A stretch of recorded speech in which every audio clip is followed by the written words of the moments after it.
This special meeting of the 5 joint committees, and today we are in public session. We have a quorum, so before we start I have to read out the mobile phone notice. I would like to remind members and witnesses to ensure that their mobile phones are switched off. This is important as it causes serious problems for broadcasting, editorial and sound staff. I'm delighted that today we have engagement on Europe Day. We have a presentation by the students on the challenges facing the European Union, and we are all very much looking forward to that. I'd like to welcome you all here today to this special meeting of the Joint Committees on Europe Day. On this day in 1950, Robert Schuman outlined his vision for a Europe of peace and cooperation between nations. That was nearly 70 years ago, but it laid the foundation for the European Union that we know today, which is a strong partnership of nations working together to achieve common goals of peace and prosperity. Ireland joined the European Union in 1973 and has now been a proud participant in the European institutions for over 45 years. Citizens of Ireland tend to be very positive about our EU membership. The result of the recent poll done by the Red Sea for the European Movement of Ireland showed that 93% of Irish people support remaining in the EU. I think this shows the success of the European project and the benefits that the EU has brought to our country. For Ireland, membership of international rule-based organisations is the best way to build relationships and alliances, and for countries to support each other. Europe Day is a great opportunity for us all to reflect on where we are and what we have achieved, but also, very importantly, to discuss the challenges ahead for all of us and how we can work together to find solutions to those challenges.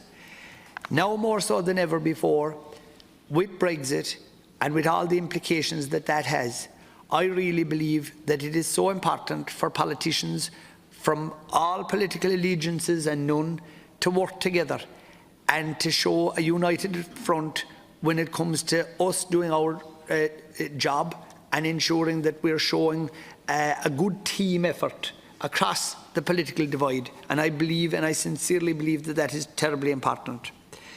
In a few weeks, the European Parliament elections will be held across the European Union. That same poll that I talked about showed that younger cohorts were the most positive towards the EU and many of its policies, and certainly had views about the issues, and yet at the same time were the least likely group to vote on the 24th of May.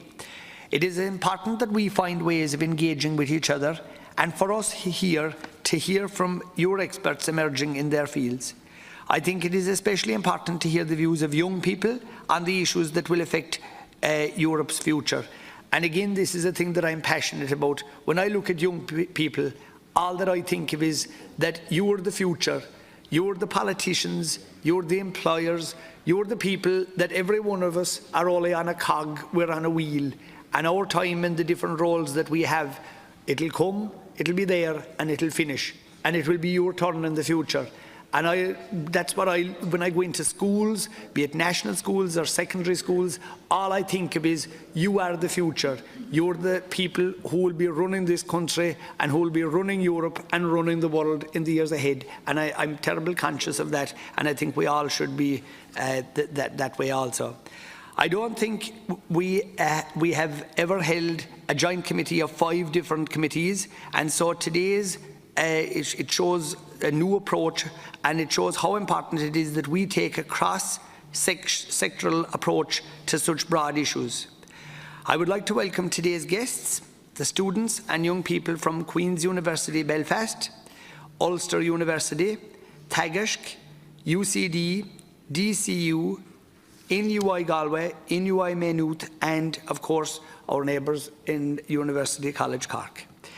Today's meeting will be divided up into 4 sessions, and the chair or vice chair of the relevant committees will take over chairing the meeting for their sessions. Before we begin, I have to remind everyone once again of the rules of privilege that apply in these houses. and so that we won't have to cover it again during other sections of the meeting. Members are reminded of the long-standing parliamentary practice to the effect that members should not comment on, criticise or make charges against a person or person outside of the Houses or an official, either by name or in a way to make them identifiable. By virtue of Section 17(2)(l) of the Defamation Act 2009, witnesses are protected by absolute privilege in respect of their evidence to this committee. If you are directed by the committee to cease giving evidence in relation to a particular matter and you continue to do so, you are entitled thereafter only to a qualified privilege in respect of your evidence. You are directed that all the evidence connected with the subject matter of these proceedings is to be given, and you are asked to respect the parliamentary practice to the effect that, where possible, you should not criticise nor make charges against any person or identity either by name or in such a way as to make him or her identifiable. Now I am going to ask the Chairman of the Joint Committee on Agriculture, Food and the Marine, Deputy Pat Deering, to come and to lead us on the discussion on CAP reform. Thank you.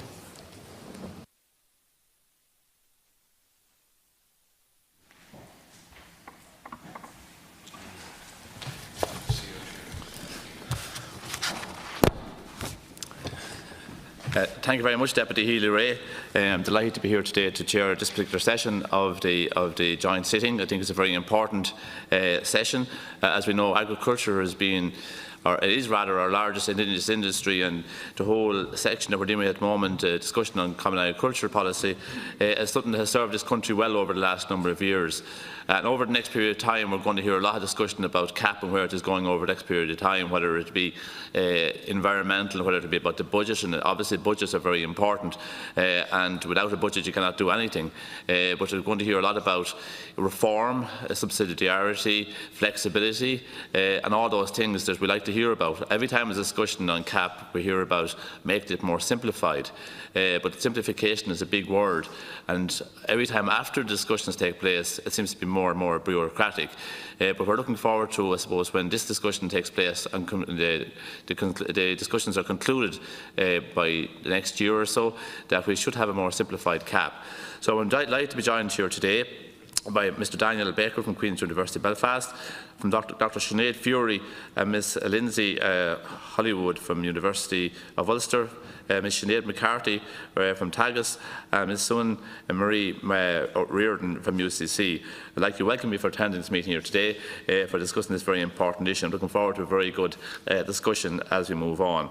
So I'll now ask Mr. Barker for your opening statement, please.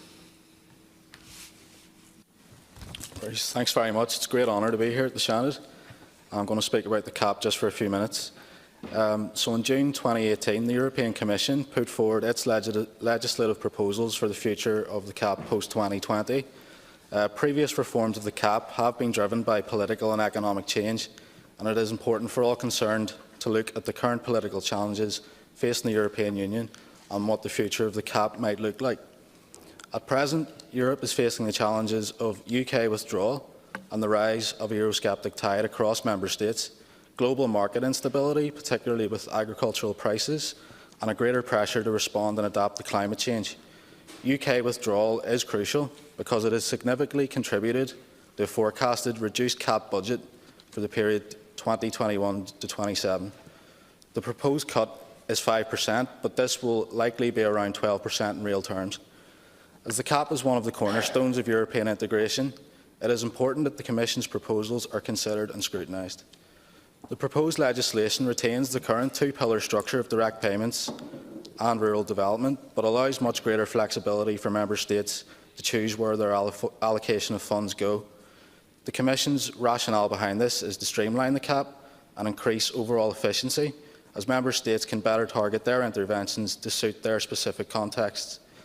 The proposals also have revised greening architecture for Pillar 1 payments and puts a strong emphasis on the CAP's commitment to environmental sustainability.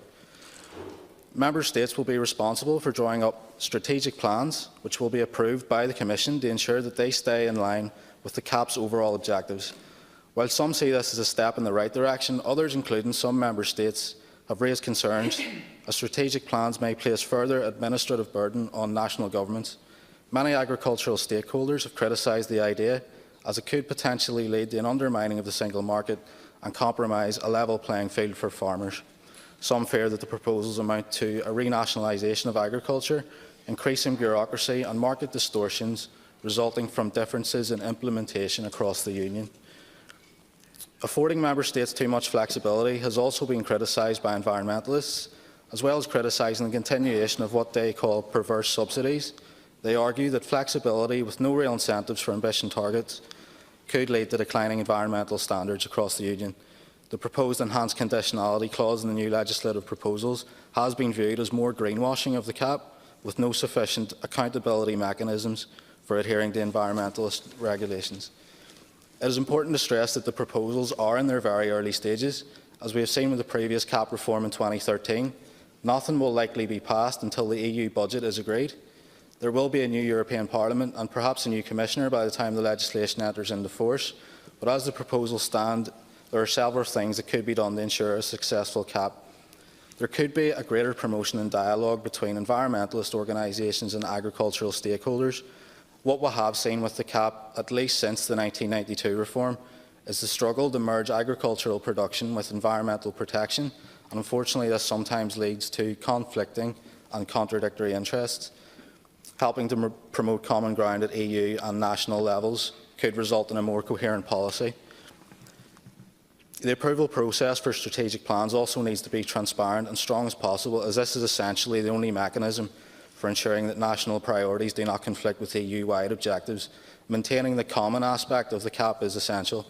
Furthermore, the proposals allow for only the Commission to approve strategic plans, but to improve accountability, that process could be formally based on widespread consultation and should involve input from the co-legislators and various stakeholders.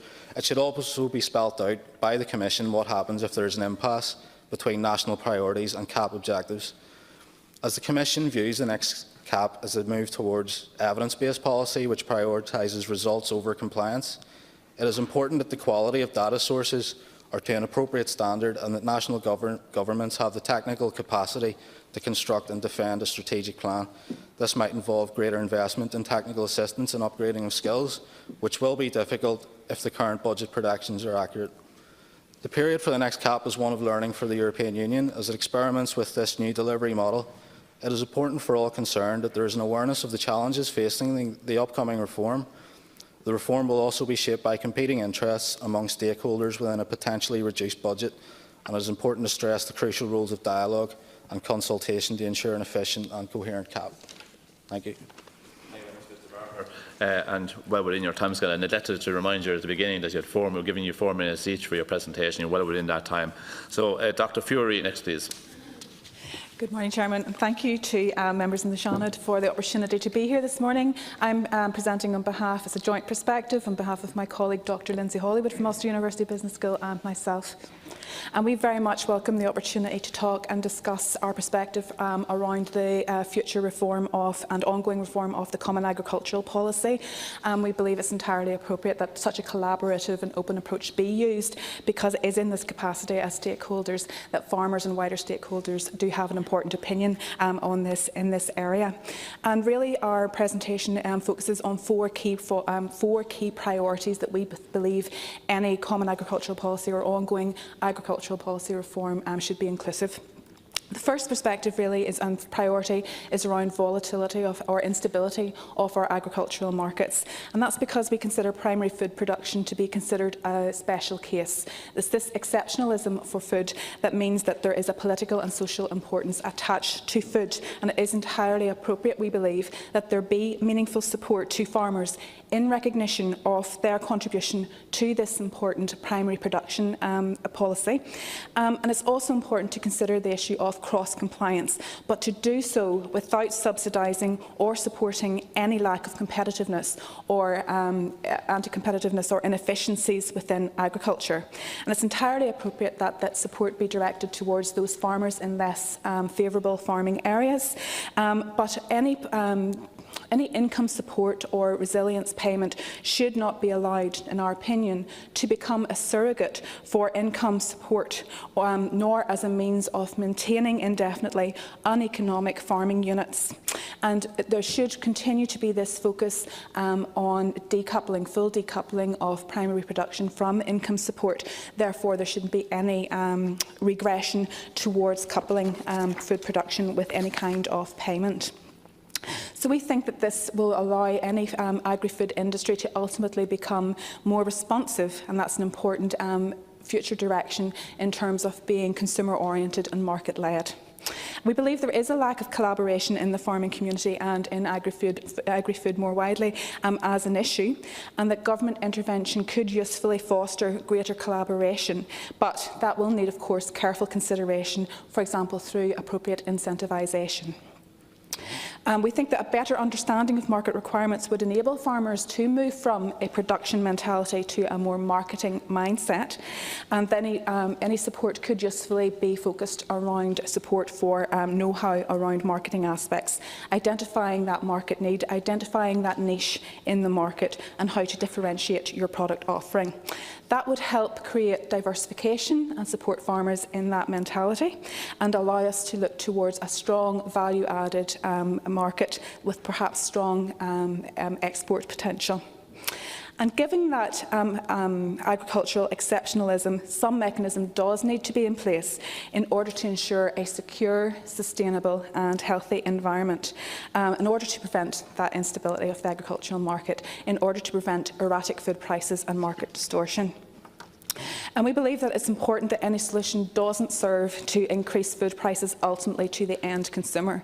And that brings me to my second priority in terms of food security, in terms of the continuity of supply, health and food poverty. So, as we've said, the importance, our first priority here is primary production and security of supply, and that's especially important in the context of Europe and globally having an increasing population and needing to feed more people, produce more food for more people, 9 billion of us by 2050. In terms of health, it would be appropriate for any ongoing and future reform of our common agricultural policy or agricultural framework to consider health, simply because of the regard to relationship that there is between food choice, nutrition and health. And these policies should usefully complement each other. So therefore, we need our industry to encourage production of food which is consistent with healthy eating guidelines and population nutrition guidelines. And that leaves us a space around food innovation to ensure that we are meeting that market need. But it cannot be at the expense of the twin objectives of productivity alongside environmental sustainability. And in terms of no cost being accrued to the consumer in an unnecessary way, paradoxically, those consumers who stand to benefit most from a healthy diet are those who can least afford it. And therefore, consumers must not be disadvantaged by a two-tier pricing policy or by consequence of their rurality. Consumers need to be able to access, avail and afford of the healthy food. Our third priority then is around food and farming as public goods. We've hinted at this already in terms of that environmental production. So we need to consider and continue the emphasis on the active management of land, and that should remain, that should be rewarded. And it should be done so in a way that respects cross-compliance. So farming is more than its principal purpose of primary production, and therefore any payment schedule made to farmers must be conditional upon food safety, food quality, environmental, animal welfare and occupational health and safety standards. And we need to consider that pivotal role that farming can play in preserving and enhancing the rural and natural environments. Let's not diminish that importance. Our farming counterparts are our custodians of our natural environment, and it's important to respect that amenity value of the countryside. So therefore, any future agricultural framework and policy should aim to preserve and enhance the amenity and also the recreational value of our land and reward landowners for conducting that public good on society's behalf. Our last priority then is around maintenance of the rural population and rural development. And agriculture does require generational renewal of active farmers. And as we hinted at previously around the idea of incentivisation, of course from a university perspective you might also expect us to suggest that continuing professional development, short courses and educational attainment in this regard are also important. So we think that universities and the higher education sector does have a role to play in providing access to increasing professional attainment in this area and allow farmers to have that marketing mindset and allow us to exploit that export potential. So we really do welcome the approach for a multi-actor approach towards science and innovation between support agencies, between research institutions. So by way of conclusion, we believe that further reform of the Common Agricultural Policy is to be welcomed. We would recommend that policymakers continue to aggressively pursue the decoupling of food production from payments in order to exploit that truly market-oriented, consumer-led approach and allow for that complementarity between agri-food and health policies in a way that is mutually supportive of people, planet and profit. Thank you. Thank you very much, Dr. Fury. Sorry if I couldn't have crossed you there. No, I know you were speaking for both of you, so I was a bit more liberal with the time for you. Now I'd ask Dr. McCarthy, please, for your presentation. Again, thank you very much for the invite to speak before you all today. My name is Dr. Seanad McCarthy and I'm based at the Teagasc Food Research Centre in Ashtown here in Dublin. What I would like to present to you today is the sustainability of the Irish diet from a carbon footprint perspective, its implications from policy, and looking at policy more so from the end user and the end of the food supply chain, accounting for consumer food behaviour. The contribution of food consumption towards climate change has received increasing attention in recent years, and especially so recently with the launch of the Lancet Eat report. And it's no surprise because food consumption accounts for approximately 30% of the European greenhouse gas emissions. So therefore, if food consumption is making such a big contribution, we need to look at food choices and food behaviour and see what way we can alter this behaviour in terms of influencing not just health, but also the health of our environment. So are there any food choice behaviours that are sustainable but also nutritionally acceptable as well, and can the two areas meet? The Food and Agriculture Organisation defines sustainable diets as diets with low environmental impacts which contribute to food and nutrition security and to a healthy life for present and future generations. Sustainable diets are protective and respectful of biodiversity and ecosystems, culturally acceptable, accessible, economically fair and affordable, nutritionally adequate, safe and healthy. And I think this economically fair part of the definition of the FAO for sustainable diets is very important from our perspective. As highlighted by the Chair at the outset, the agricultural industry in Ireland is our largest indigenous industry, and this is from an economic perspective for the country. It needs to be economically fair to us. The greenhouse gases associated with food production is measured in terms of carbon equivalents and are used to produce a carbon footprint for the food that we consume. In general, plant-based foods are associated with lower carbon emissions or greenhouse gas emissions, whereas foods from animal sources, in particular ruminants, have a higher greenhouse gas emission. However, it's worth noting that the European Commission has found that Ireland has one of the lowest carbon footprints in terms of animal food production, and it's by way of the systems that we use to produce meat in Ireland. However, as well, what really needs to be noted is that foods from animal sources provide many essential nutrients for good health and therefore an important part of a healthy diet. Certain nutrients can only be found in meat products and not available in plant products. So environmental and human health issues need to be considered concordantly to ensure that we have a socially and nutritionally optimal outcomes for both. At present, along with my team in Teagasc and in conjunction with colleagues in University College Cork, we're looking at the carbon footprint of the Irish diet and looking at the food consumption behaviours that result in a more or less sustainable and healthy diet. The aim of this research is to look at the quantity of greenhouse gas emissions associated with food consumption patterns in Irish adults and determine what patterns of consumption are associated both with sustainability and with health. We use the best data that's publicly available in Ireland to do this analysis, and this is the National Adult Nutrition Survey, which is funded by the Department of Agriculture through its firm funding measure.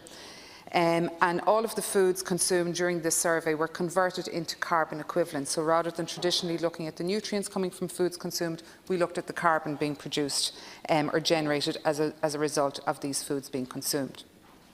So it's no surprise that meat, and in particular ruminant meat, will have had the highest contribution to carbon in the Irish diet as a result of the high conversion factor that's associated with meat and dairy, while the plant-sourced foods had the lowest conversion factor, had the lowest CO2 in the diet. But what's important is that we don't eat any one particular food group, we eat a varied diet. So when we looked at consumers in terms of the types of diets that we consume, we found that those following a cultural pattern traditional to the Irish diet, with high meat consumption, fruit and veg consumption, meat and 2 veg as we might traditionally describe it, actually had the lowest carbon dioxide footprint of all of the consumers, showing that meat plays a very important role in both a healthy and a sustainable diet.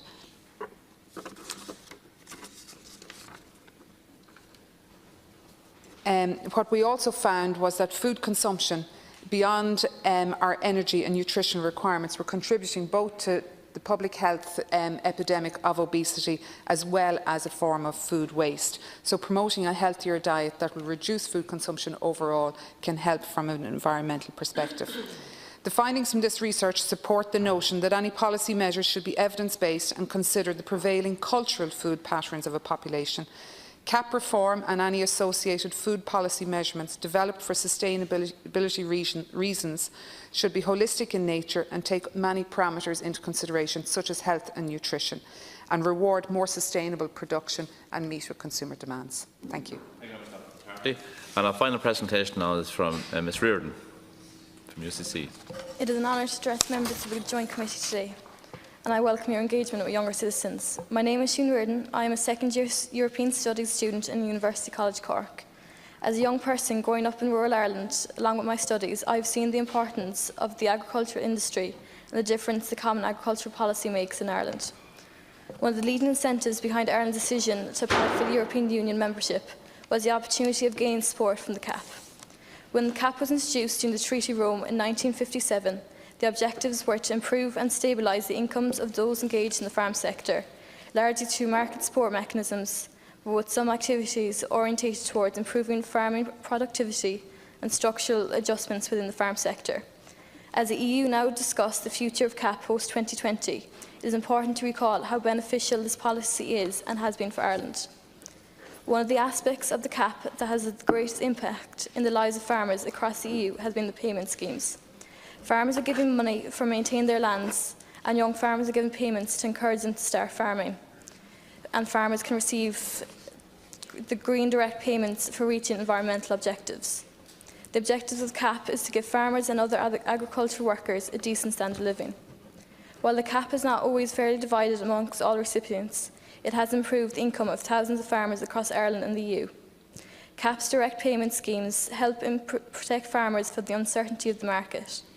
CAP at the moment has a small farmer scheme, which is aimed at supporting smaller farmers in Europe. At the moment, however, it only operates in 15 EU countries, not including Ireland.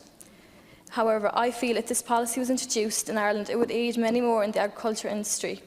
Many Irish farmers are small farmers, and the CAP currently doesn't have a big impact in their lives. The CAP also encourages green, sustainable farming. Part of the direct payments is given to farmers who strive for greener, more environmentally friendly agricultural production. In theory, this should help Ireland improve its carbon footprint and reach its climate change objectives. Farmers gain more by diversifying their crop and meeting environmental goals. This is important for farmers as it gives them the opportunity to receive more from the CAP schemes while also encouraging them to be more environmentally conscious. The CAP may be more known for its payments to farmers, but also is focused on rural development and sustainability. The CAP has helped many local rural regions around Ireland. Between 2007 and 2013, 4.3 billion of funding was given to help agricultural production that would benefit rural areas. CAP has non-agricultural activities also, such as small-scale manufacturing and food processing. Such activities encourage businesses to set up in rural areas, focusing on development of the local food sector. I believe that this is important as it brings employment to rural regions and allows small rural agricultural communities to prosper and to use their large agricultural sector to develop compatible businesses. When rural areas are developed, this development attracts more people to the area, which offers more employment and can increase tourism. The increase in employment is especially important as many farmers who operate small farms must get jobs outside their farm to supplement their household income. This is made easier when the local region around them is more developed, giving them a large opportunity to find employment. The development of these areas is vital to encourage people to stay and continue or even start farming in these rural areas. The continuance of CAP ensures the development of Irish rural areas and gives further aid to the agriculture workers here. I am aware that the Agricultural and Fisheries Council will meet next week. I will follow the discussion about the future CAP post-2020 very closely. At the last meeting in April, I was struck by the emphasis by the Romanian presidency on the environmental ambition of the CAP. I agree this is a major feature of CAP reform. It will be advantageous not only to EU farmers, but to every single EU citizen.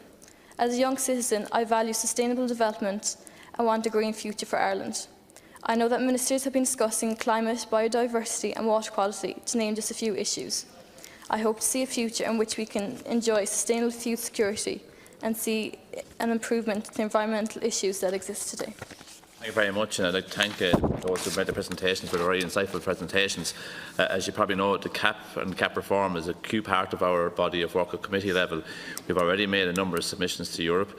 We've already attended a number of different council meetings around Europe. We were in Croatia, we were in Romania in the last number of months. And we also spoke at, as a committee at the European Agriculture Committee. We made a presentation there about this time last year. So it's a priority matter for ourselves. It's a huge issue for agriculture in Ireland, as we all know. And it's important that we keep engaging with this process. It's something, agriculture, as I said at the beginning of the meeting, is our largest indigenous industry.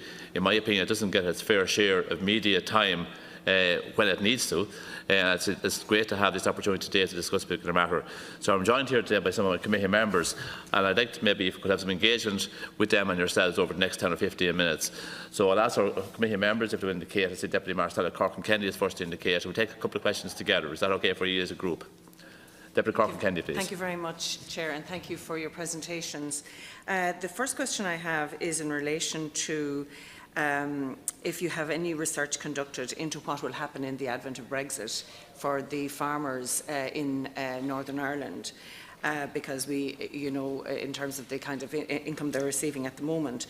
And the other question that they would be to Daniel and to Sinead. And the other question I have is for Sinead McCarthy from Teagasc around whether you have research conducted in relation to the capacity for us to if, say, the demand increases for plant-based diet, if we will be able to be sustainable for all of us in terms of providing enough plant-based food for ourselves with some meat and using up land to plant forestry.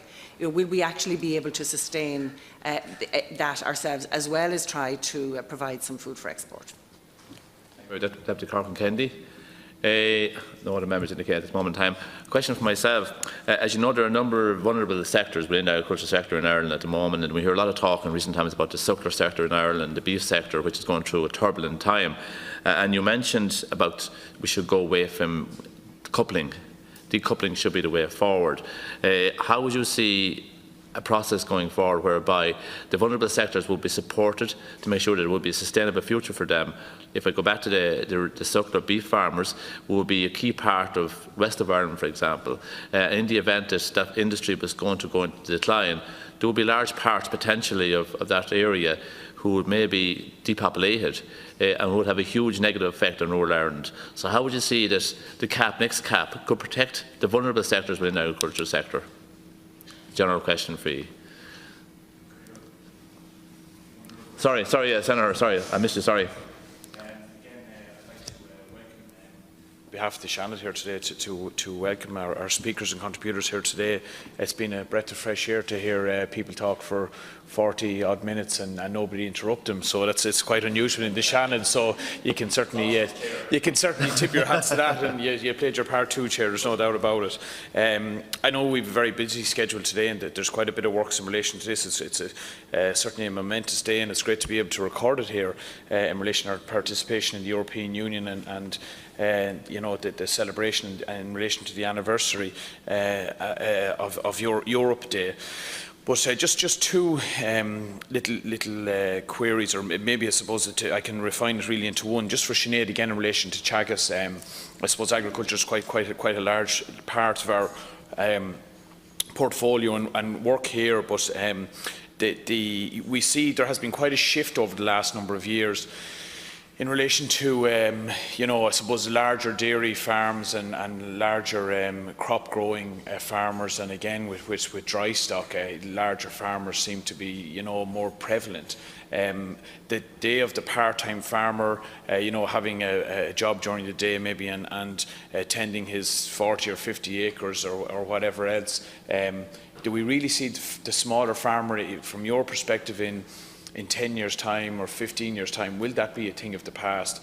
It seems to be what I'm seeing as we go around, as all politicians are present with the local and European elections, the amount of smaller farm holdings that there's nobody on them at present, and they're being consumed by larger farm holders. I'm just curious, is our whole model of farming in this country, do you see a massive change coming? Because there seems to have been over the last number of years. Thank you. Thanks, Cathaoirleach. Just a brief question following on from my colleague, Deputy Corcoran Kennedy's question. When we go into the supermarkets now, without a doubt, we see a lot more beans and lentils for sale, soybeans, mung beans, pinto beans, lentils, and so on. And I'm just wondering, specifically, where these are coming from, what countries, because the ones I pick up are not from Ireland. I'm particularly asking about, again, food produced, or beans, plant-based protein foods for human consumption, where they're actually coming from, and the desirability or our ability to grow. I know there's issues around soybeans. I understand a lot of beans, just to add to it really, and people maybe can respond in whatever fashion, that a lot of the particular types of beans will come from maybe the tropics, or they're more suited to those particular climates, which obviously has a carbon footprint in bringing it in. And also a lot of these areas in the tropics, you have people who don't probably have enough food anywhere. Their diet isn't as good as it ought to be. So can we have a broader discussion about the whole issue of plant-based protein foods for human beings, and I suppose particularly for Teagasc? Thanks very much, Senator. Just before I go back to you, just to apologise for a number of members. So there's agricultural parliamentary questions in Dáil as we speak. So the main party spokespersons are tied up there at the moment. So apologies on their behalf. So who wants to lead off on the answers to the questions? Dr. McCarthy.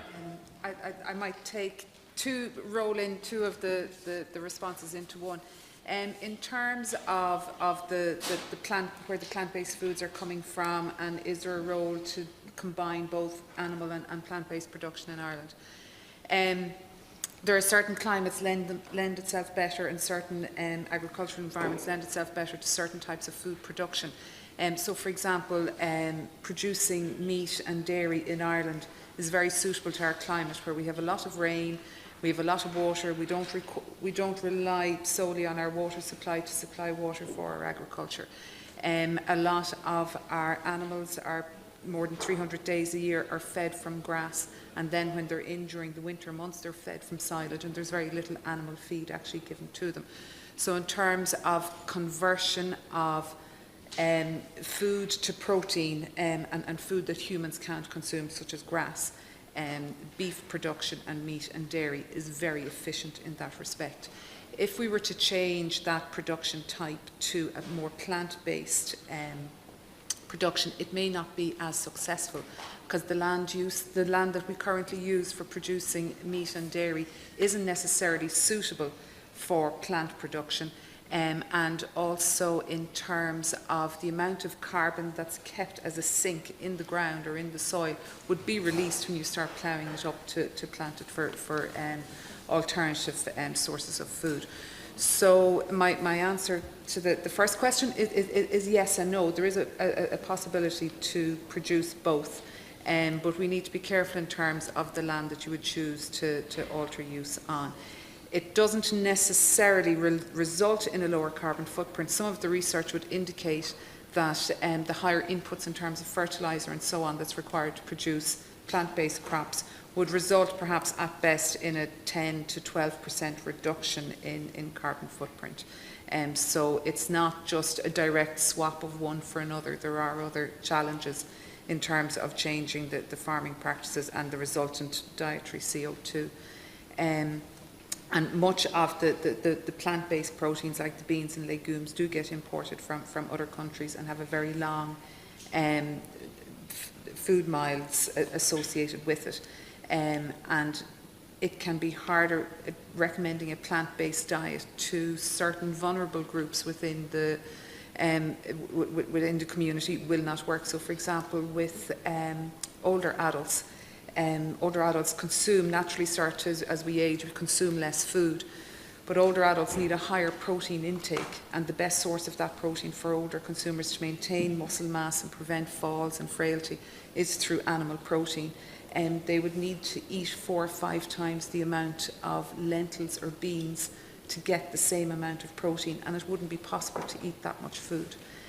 So there's a role for both plant and animal protein in the diet, and it's getting the balance right in terms of achieving concordant measures of health and sustainability, that you can't focus on just the carbon footprint of the diet without taking in what the nutrition and health outcomes will be as well. Dr. Fury.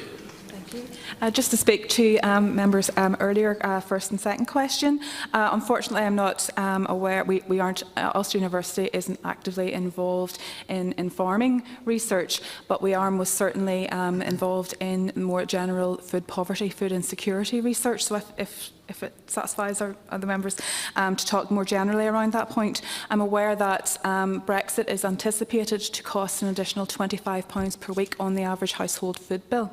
And of course, where there already are those squeezed, impoverished, vulnerable citizens already, that will only be an additional burden. So we are worried about that, and we at Ulster University are very active in that food poverty research agenda. In fact, we are developing currently an at-risk of food poverty index that will consider low income but also rurality in terms of identifying where these consumers are in terms of more targeted interventions.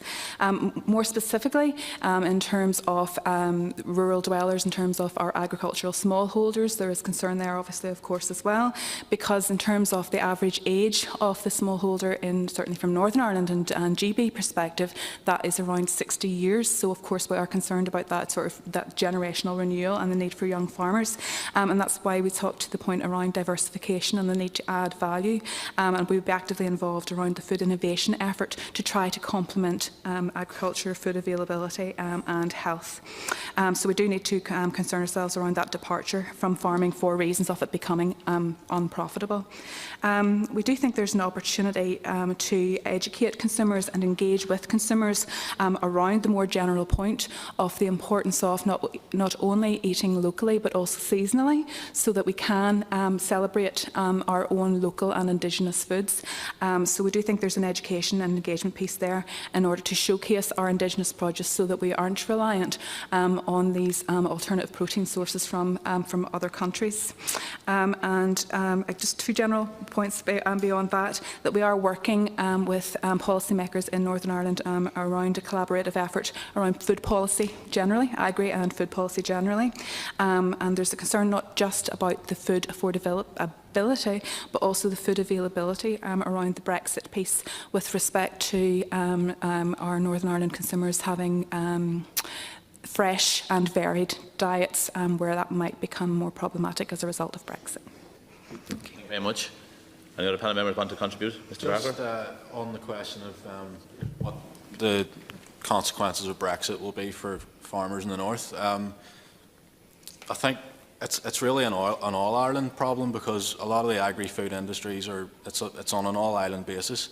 I mean, the raw material could come from the north into the south to be processed, back up in the north to be packaged, and then back down in the south to be sold. So I think it's great to see that the common travel area, is secured, but there's a lot more that could be done in terms of regulatory alignment between the market in the north and the south to make sure that there's no or as little disruption as there can be between goods moving across the border. I think if the Assembly gets up and running up north again, the North-South Ministerial Council will be a good forum to promote more alignment on agri-food to minimise disruption. Okay, just as another question, if I might put to you before we conclude, in some of our discussions on CAP in the last number of months, we discovered that 1,000 farmers a month are leaving agriculture within Europe. It's a huge figure, and it's no different in our country from any other country. What would you like to see done in the next CAP to try and reverse that trend? Maybe I'll ask you all individually. Mr. Barker. I'm honestly not sure. It's a good question. I'll leave it to my colleague. Dr. Fury. I would like to see, in terms of trying to stem the tide with respect to that departure from farming, I would like to see some either some incentivisation effort around food and farming, so that we have a cause for farmers to choose to stay and remain in farming, and to have that new generation of farmers come through. And I think, and you probably expect me to say, that that can usefully be a joint collaborative effort with university and other research institutions and educational institutions, in order to provide that either incentivisation, which does not always have to be economic, but perhaps subsidise in some way the educational attainment effort, or the repurposing of farmers into other more diverse food processing areas might be one way forward. And Dr. Fury. Ms. Hollywood, sorry. No, I would agree with Sinead and what we were saying there. I do think it is really important to build entrepreneurial skills among farmers, and so I do see education as a primary tool to do that, and just really to get the farmer to have that diversification mindset as well. So that's what we'd say. Good. Ms. McCarthy. I'll combine my response to you with the earlier question I actually didn't answer as well, in terms of the future of smaller farmers in Ireland.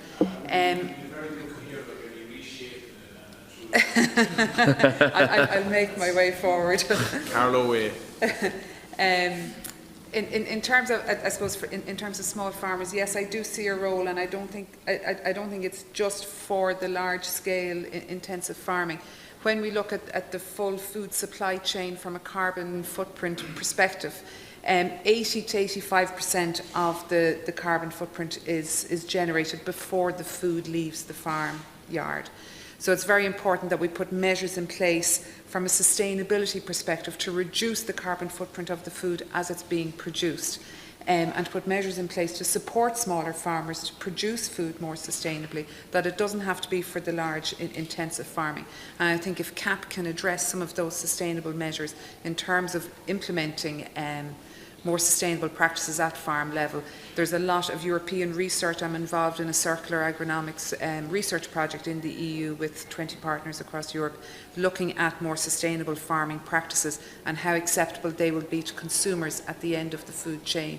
So it's trying to develop that more circular economy and maintaining better sustainability at farm level. And I think that'll help maintain the smaller farms, maintain European farmers within the farming industry as well. And would you not think, I fully agree with what you're saying, and it feeds into what our other contributors have said, but would it not be fair to say that a lot of, as our career, like I said, a lot of farmers have got out of it, certainly smaller farmers have gone out of farming? Possibly because the incentives are not there for them to stay in it. So maybe if something like sustainability becomes rewarded, that's one of the aspects that could be looked at. Just for that education, really the support of young or small farmers is important. Farming is not a 9-to-5 job, it's 24/7 really, and just more support and further education helps them to diversify and grow their businesses basically. Thank you very much. That concludes our session on CAP. As I said earlier on, it's a very important session. I'd like to thank our contributors here today for very important presentations. This is a discussion we're going to hear a lot about over the next year, maybe 2 years, before finally it is completed. Again, I'd like to thank you for your presentations. I thank members for their questions. At this stage now I hand on to the next, for the next section, which is a hand on back to my colleague Deputy Healy Ray, who is going to chair the next section. Thank you very much, everybody.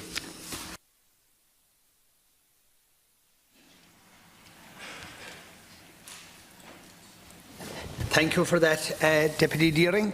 Now we can proceed with the next part of today's meeting.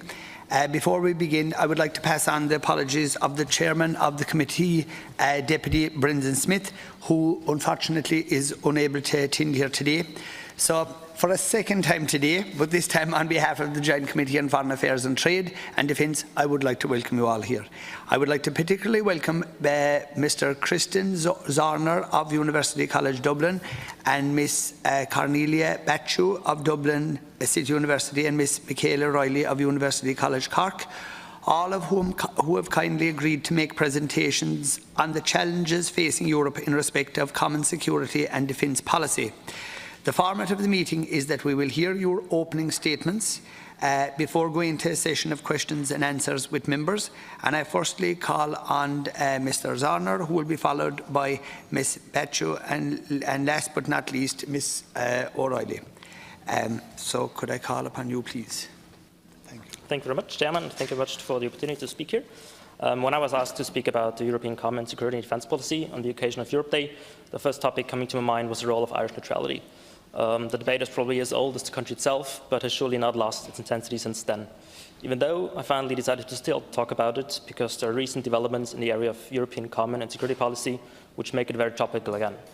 I want to draw attention to a couple developments which make it very urgent, which bring neutrality back on the agenda and make it urgent to discuss about the meanings and implications of it.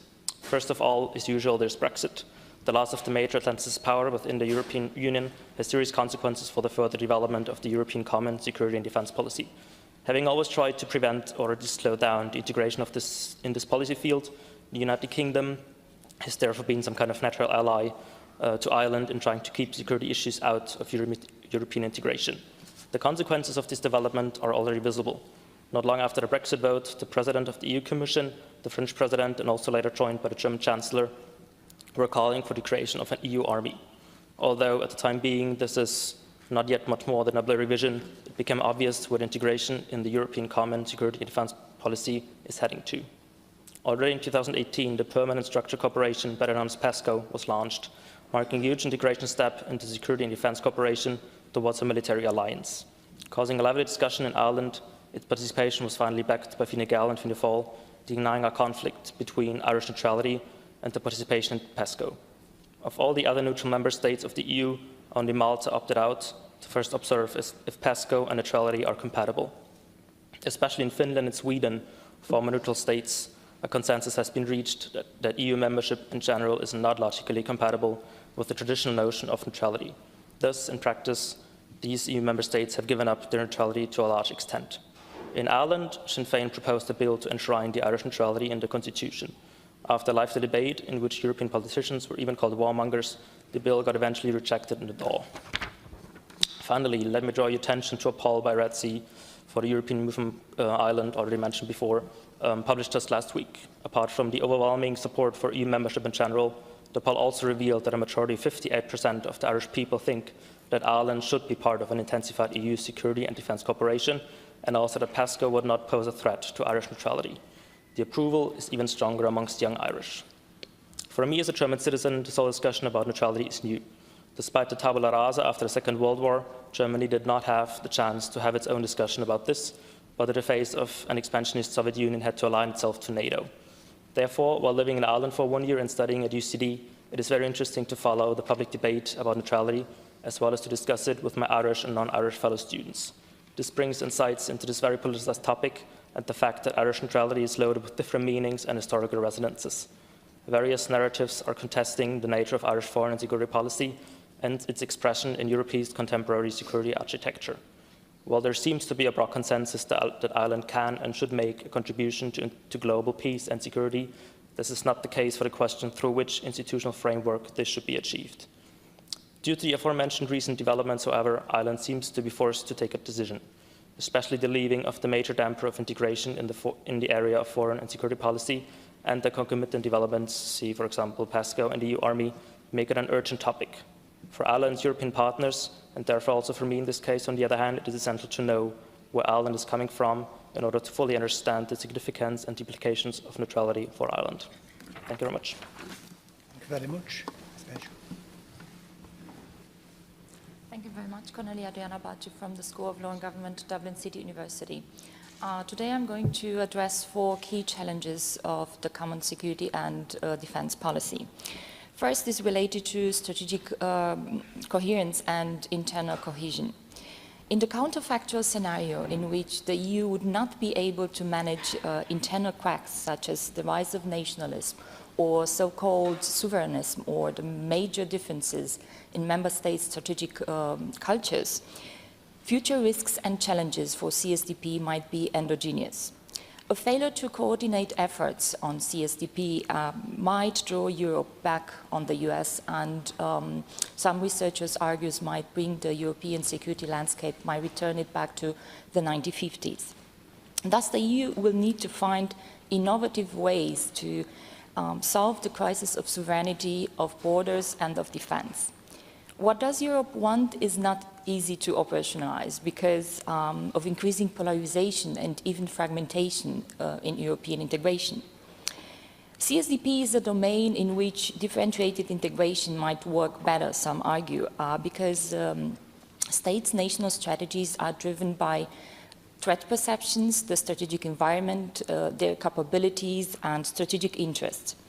And my research shows or suggests that differentiated integration in the form of a role player model in CSDP could enhance strategic knowledge production and capabilities development.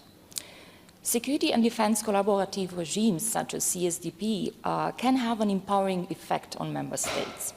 Though an unintended consequence of the role player model could be the so-called Europe à la carte, where member states would only pursue the policies in which they see a benefit for themselves, so that would be their national interests. Brexit. The anticipated withdrawal of the UK from the European Union is forecasted to strain CSDP budget. In 2018, the UK accounted for approximately 16% of the CSDP budget.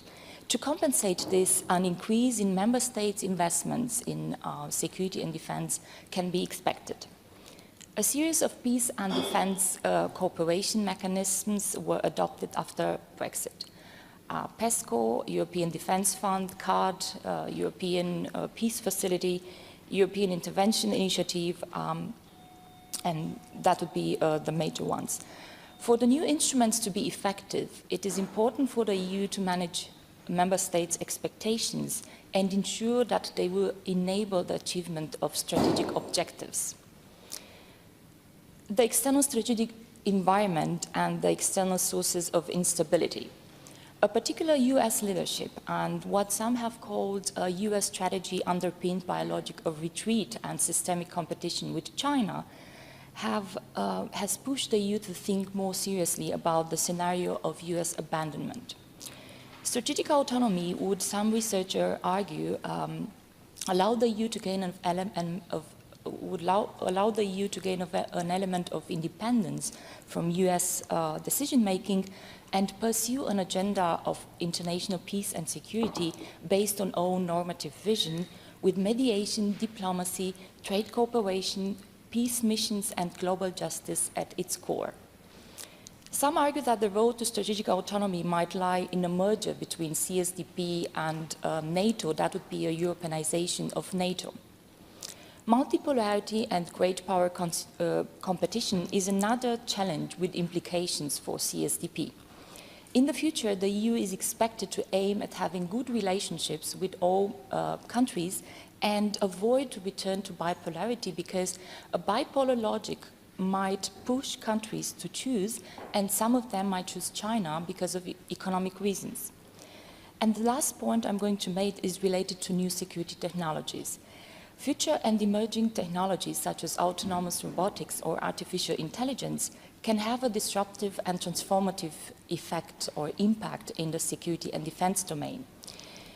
If the EU will invest sufficiently in research and development, it might be in a position to harness the benefits of the new security technologies. New funding of transnational and interdisciplinary research inter alia under the European Defence Fund will have the potential to address to a certain extent capabilities and technological industrial weaknesses. dual-use technology, that is technologies which can be attributed to both civilian and military purposes, constitute an area in which the EU could establish a new area of competence. Thank you. Thank you very much. Good morning, Chairman and committee members, and I'd just like to extend my gratitude for the invitation this morning to discuss some challenges that the European Union is currently facing with regards to security and defence. And I suppose on this day it's particularly important to recall why the EU was initially established, and that was to end the frequent and bloody wars between neighbours and to unite European countries, both economically and politically, to secure a lasting peace across the continent. And I think that largely we can say that this has been successful, but at the moment there are huge challenges ahead for the EU in terms of common security and defence. And like most of the challenges that the EU is currently facing, Brexit crops up in this area also. So I think that therefore the greatest challenge currently is how to develop a common policy on security and defence that includes a cohesive development of policies with third countries, especially the UK once they leave, in future missions, while simultaneously protecting the integrity of the European Union and the sovereignty of national member states. So I think it's very important that there is a balance between all three, but it's how we find this balance that the greatest challenge lies in. So while different visions of the common security and defence policy proposed by the initial big three, which were Germany, the UK and France, these have long created a space for smaller member states like ourselves to avoid the hard choices concerning issues of security and defence.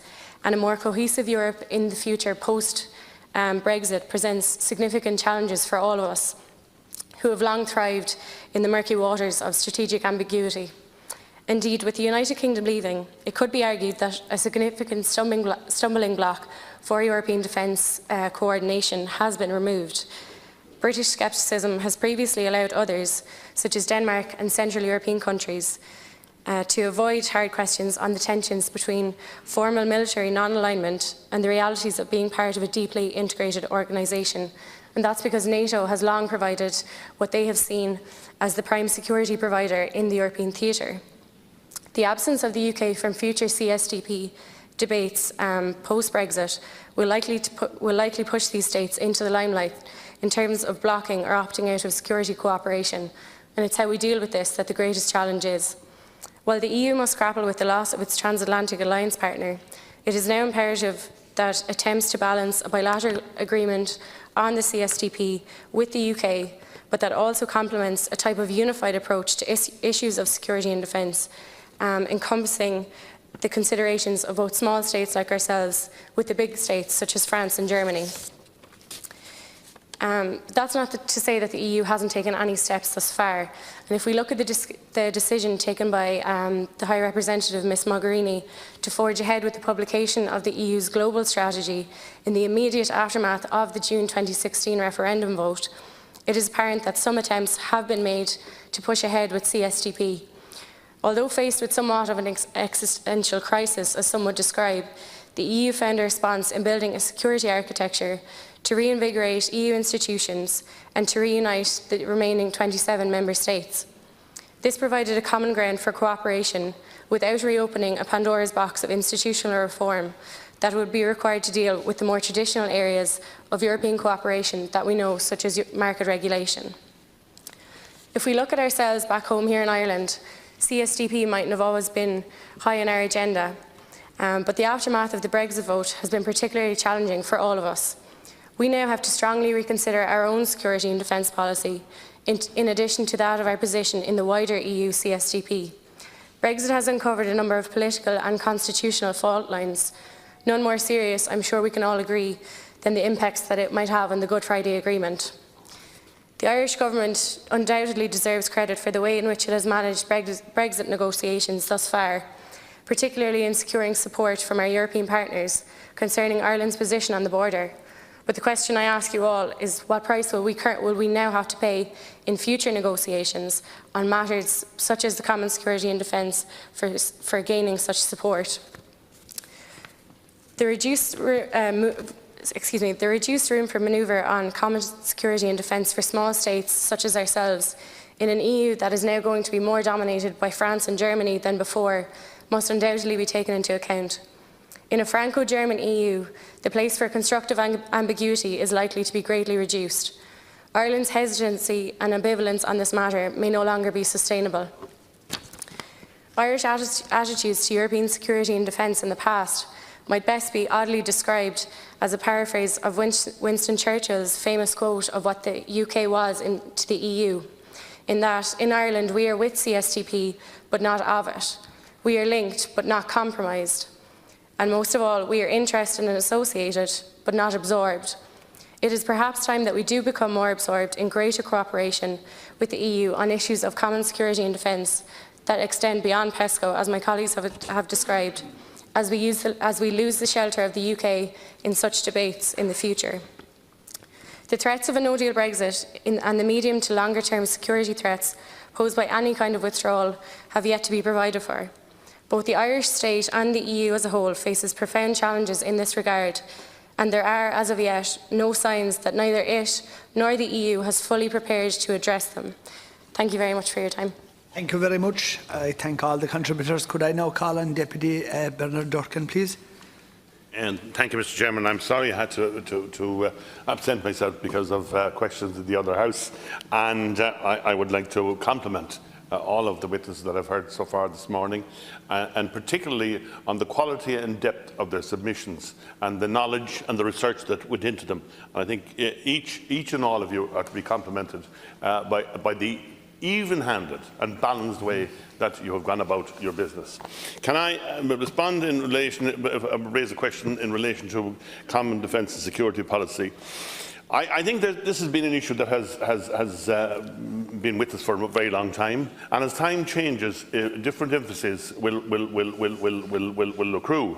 I think it's important to note that we are a neutral country, and there's nothing incompatible with our neutrality and our membership of the European Union, and in fact, with certain associations in the peacekeeping and defence areas.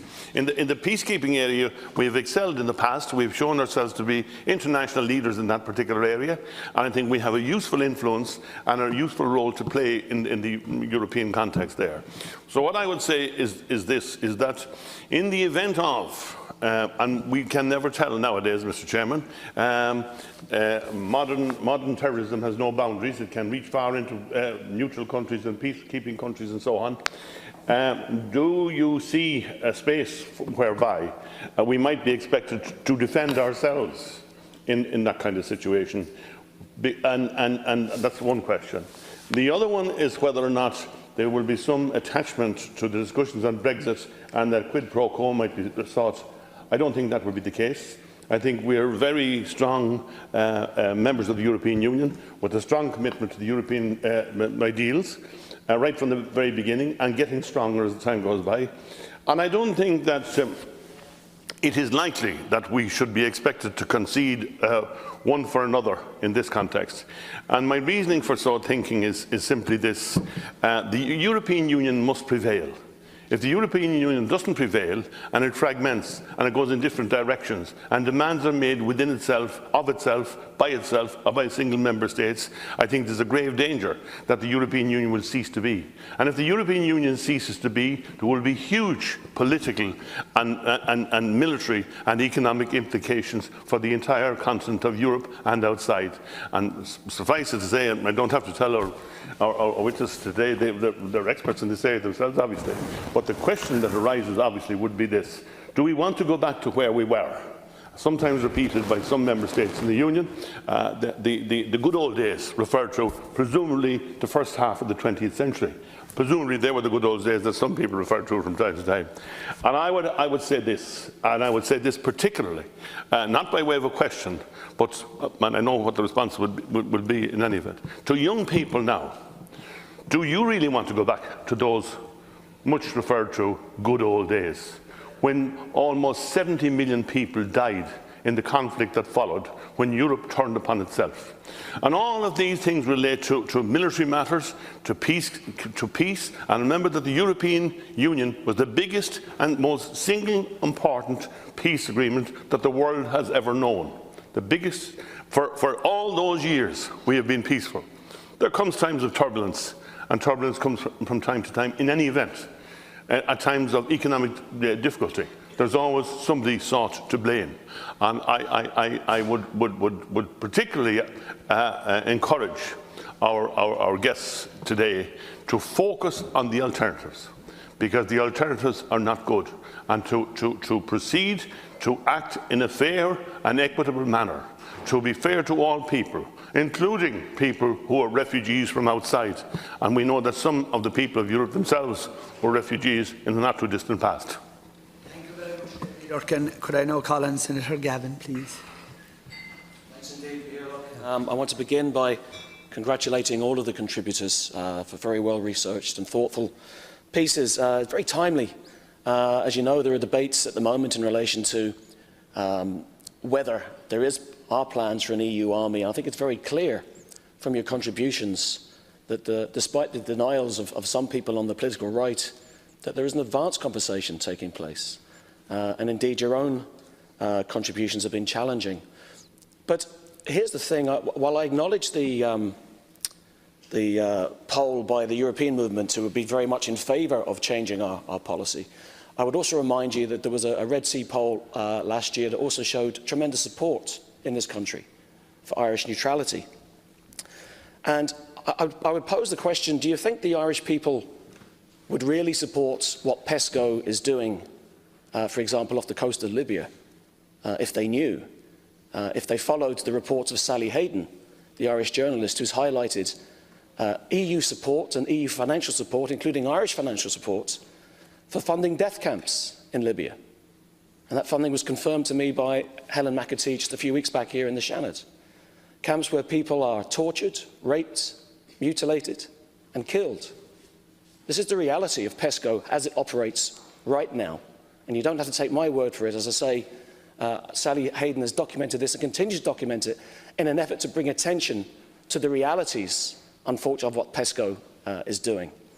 Do we think the Irish people would support the idea of funding 13 billion of research subsidies to the defence industries of Europe, as planned in the next financial plan for Europe?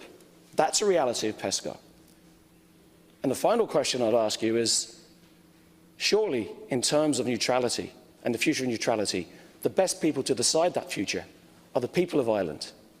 And in that case, that's why Sinn Féin were right to pursue that bill. And as Democrats, surely the best way forward in this debate is to support that call for a referendum. And yes, let's have a full debate on the future of Irish neutrality. Again, I want to thank you for your thoughtful and contributions today. Thank you very much, Senator. Deputy Matty McGrath, please. Very good. Look, and apologies for having to leave for a business committee. I too am delighted. I want to welcome each and every of the representatives here today, and I thank them for their contributions. And we are at a very important crossroads in Europe, and indeed, certainly I have concerns as well about some activities, that are taking place under the flags and under the support and financial support of the European Union. And we need to be more awake and more engaged and more vocal, and not the many pieces of legislation that have come before us regarding PESCO and other situations. We must examine them more deeply and scrutinise them. But certainly I believe Europe as a project must be preserved. We must work at it, and we must try and learn from it. Indeed, a very recent report, which I intend raising in leaders' questions today, about the future of farming in Europe, and the fact that 1,000 farmers a week are leaving farming right across the EU, and farm families, and it leads into the whole degeneration and neglect and the slippage of rural Ireland. And in this moment, we're trying to, talk about broadband and everything else getting out to rural Ireland. If we don't keep sustainable farm families in rural Ireland all over the country, north and south, and indeed all over across Europe, it's going to lead to, more factory farms, more of the big conglomerates, buying up the land, and it's not good. In my own county of Tipperary, even we have a horse equine, company purchasing every square perch of land that comes available, to the fact of nearly 28,000 acres amassed.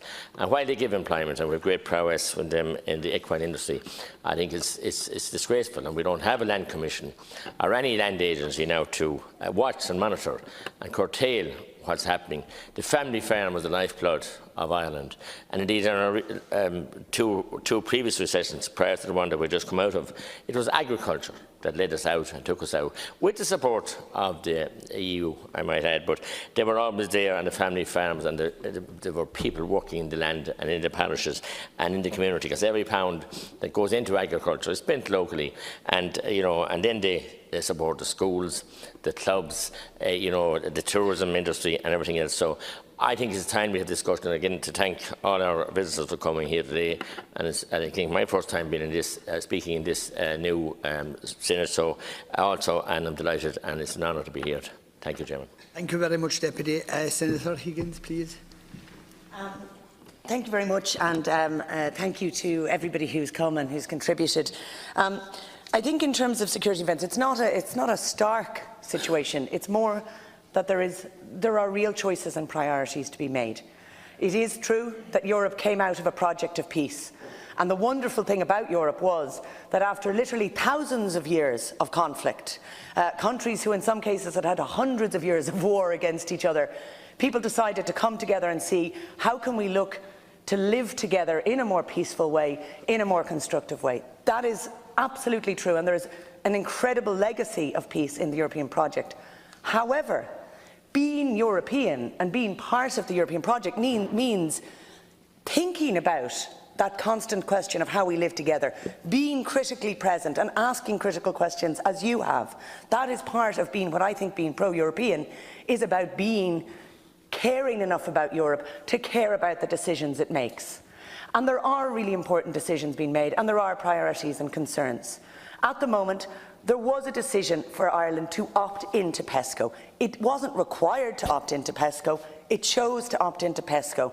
And PESCO did move us further away in terms of, it involved us, for example, in joint purchases of military equipment. From my mind, Ireland has an incredibly strong tradition of peace, of neutrality as a neutral nation, of peace, and of leading disarmament. One of the most moving things I've ever been involved with was when the global ban on cluster bombs, which are basically like landmines, the global ban on cluster bombs was negotiated here in Ireland. Because Ireland was free from some of the military-industrial pressures of other countries, because Ireland was able to lead the way. And I see it's not a choice between Ireland and our neutrality and Europe. It's about Ireland being a voice for peace and neutrality and disarmament within Europe. That's a very key and important point, and that's a service we do. It was, for example, Eamon Gilmore who represented the European Commission, an Irish parliamentarian who went to Colombia in negotiating the peace deal, because Ireland's neutrality allowed us to have that strong voice. And we cannot turn a blind eye on militarisation. We do a disservice to Ireland, we do a disservice to Europe. It was very concerning that just 2 weeks ago, as you will be aware, the European Parliament voted to not have oversight of the 13 billion European Defence Fund. That's the European Parliament choosing not to scrutinise what that is spent on. Is it autonomous weapons? How does it relate to the UN mandates?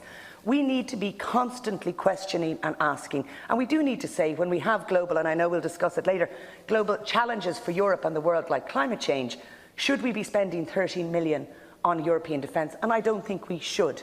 Because to my mind, these things get put together, peace and security, peace and defence. Peace is work. We know it from the Good Friday Agreement. The work of peace is about investment in community building, it's investment in understanding, it's investment in social exchange.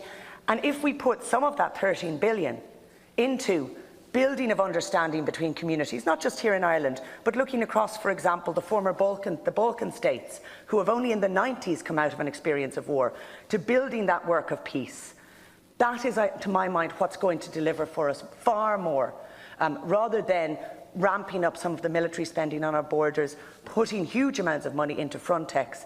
And I think, as was mentioned, and it is a real concern, these immigration control deals where we are funding effectively border police and military actions in places like Sudan and Libya.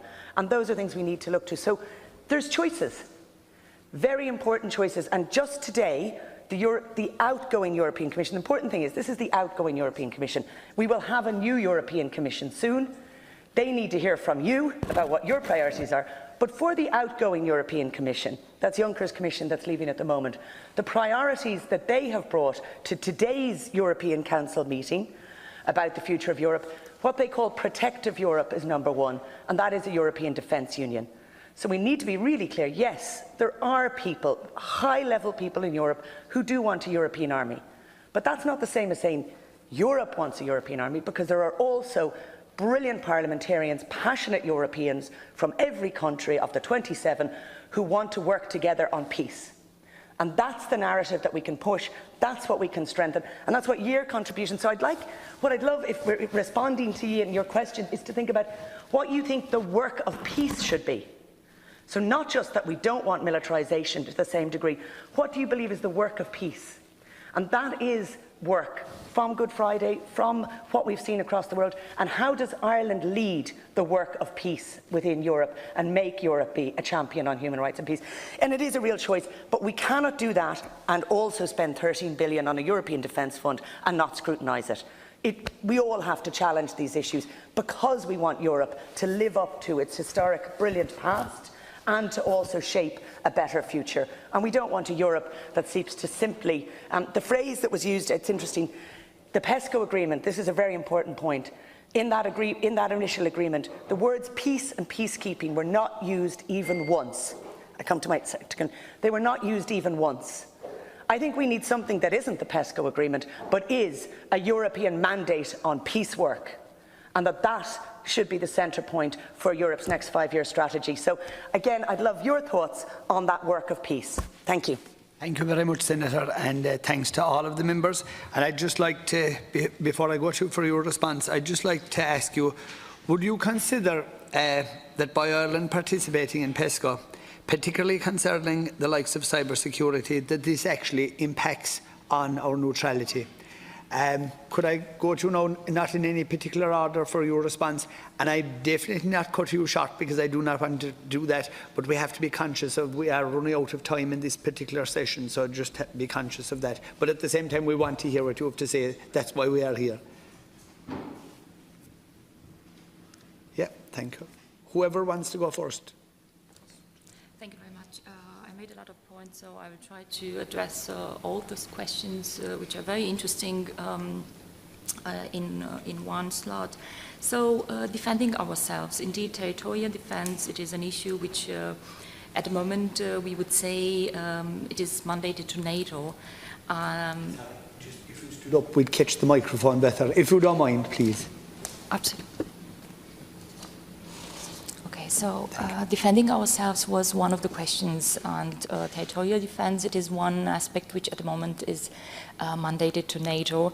It has been on the agenda of discussion to what extent EU member states should start address this, thinking more seriously about gaining an element of strategic autonomy and independence from US decision-making. Territorial defense, leadership, nuclear weapons would be some of the points which would be linked with this debate. But still many states have been silent towards this particular aspect. We also have the scenario of which I've addressed in my opening statement as well of the US abandonment. So we have seen the United States withdraw from several multilateral or bilateral agreements. And also recently the US foreign policy narrative and also in the future, it might be very much linked with the developments in the Pacific and South China Sea. So in the case of US inability to provide security guarantees in Europe, yeah, the EU should have a plan B and think seriously about territorial defense aspect. From a rational choice perspective, CSDP in the future for member states probably is going to be a trade-off between utility and choice, strategic choice. And security, we need to emphasize, it is a prerequisite for, and is going to remain a prerequisite for the other benefits of the EU membership such as economic benefits and political benefits. So it is something which is preconditioning the others as well. The major challenges to CSDP in the future will probably be linked to member states' commitment and the robustness of CSDP institutions. I have mentioned and we have heard about the new strategic instruments. They are likely to generate new assets and perhaps increase the value of defence cooperation in Europe. In terms of Irish neutrality, I have recently, last year, I wrote an article on this, which is available online on security, multilateralism and Irish neutrality, based on debates in the Irish Parliament from 1998 to 2018. And indeed, one of my key findings was that the concept of Irish neutrality, first of all, is multifaceted. So we have different, I found different concepts associated with it, like positive neutrality, negative neutrality, total neutrality, and so on. So the idea is that every time when there seems to be a debate in Brussels related with security implications, there are intensive debates in the Irish Parliament with the implications for Irish neutrality. So there's informed decision-making, which is happening on a case-by-case basis.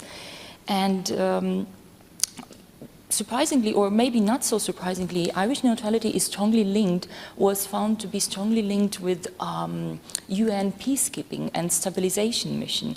So from here we could infer that there's a compatibility between the Irish foreign policy and the EU foreign policy narrative, because the EU global strategy has been also working a lot on peace and stabilization missions in fragile states.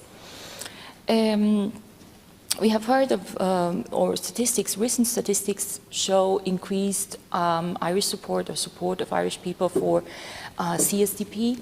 One explanation for this, it might be that the common security and defence policy, it is a policy which works at intergovernmental level, and probably it is likely to remain so in the future. So security might be an area in which cooperation, intergovernmental cooperation, is more effective, because sovereignty is thus not transferred at supranational level, and any change in this regard will require a change in the EU treaty. Okay, on the value added of PESCO, which we have also heard. So I think for Ireland, the value added of PESCO would be that the capabilities developed under PESCO remain in the possession of member states. So this means for Ireland that capabilities developed under PESCO can be also utilized in UN peacekeeping missions and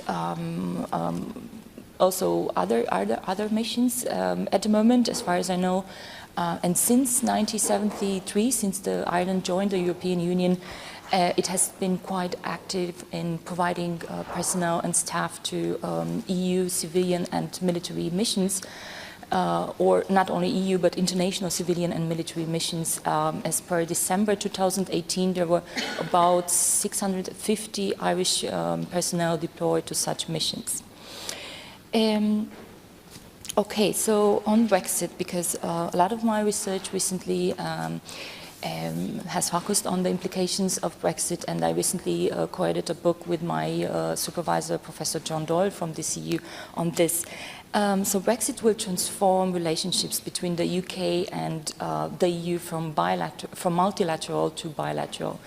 The implications for this for the European Union will be that it might need to adjust or it will have implications for the EU evolutionary stable equilibrium. The EU will need to find a way to adjust this equilibrium in order to remain stable over time and to be able to cope with so-called atypical sequences or shocks which Brexit could be one of them. And the literature argues that continual change is the prerequisite to remain relevant and competitive. So the implication or the consequence of this would be a geopolitical adaptation and of the EU. So this will have further implications for future transatlantic relations, for the EU global strategy, and for international security as a collective good. And I had one last point to make, because we have heard from somebody, from your colleagues, peace is work. Indeed, modern peace is based on anticipation, resilience, and integration of aspects of daily life. So modern peace is at the intersection of, or we could imagine modern peace at the intersection of three epistemological debates. International, and that would be liberal values. National, and then we have nationalism, sometimes as a disruptive force, and also the everyday life level. So that is the daily interactions and power relations between people. And at all these three sides, we have to see them as knowledge production sides, which knowledge is very important for concepts such as peace, order, justice, security, and so on. So probably this is something which we should further address in our research. Thank you. Thank you very much. Are there any other members of your group that have anything to add, or are you okay? I suppose I'd just add very quickly that something that we don't often think about for the European project is that it was based on political and economic values, but cultural values were completely disregarded. And I think if I was just to generally answer questions on neutrality, PESCO and peace, if we look at the cultures of all European states, it's 28 different states, or 27 soon to be, with hugely different cultural values. So I think that by addressing that, and after almost 70 years as the European, after 70 years of a project, it's time that, new things are introduced and new ways of looking at things. And I don't think it's always politics and economics, although we are in a political chamber. I don't think it's always those things that drive it. So I think it's very important that we do look towards cultures. And if we address things like, I'm sure most Irish people wouldn't be very impressed to hear that we are supporting PESCO, and that there was claims made that money that we are donating to the European budget on defence, that it's going to camps in Libya and all sorts of things like that. I'm sure that's not what we anticipate for our taxpayers' monies and things. But there's also cultures within Europe that really promote that. They promote that strong and hardline defence that we don't. We're more peacekeeping and neutrality focused. So I think there really needs to be a balance in how we look at our cultures and our cultural values, and I think that only by doing that can we address all of the issues that have been brought up. Thank you very much. Now, again, on behalf of Deputy Brendan Smith, who is the chairperson of the Committee on Foreign Affairs, and his members and all the members, we'd like to thank you very much for that excellent session, which I believe was informative. Your questions were very well and comprehensively put. And now we'd like to move on to the next session of the day, which will deal with climate change and sustainable development, and it will be chaired by Deputy Hildegard-Naughton.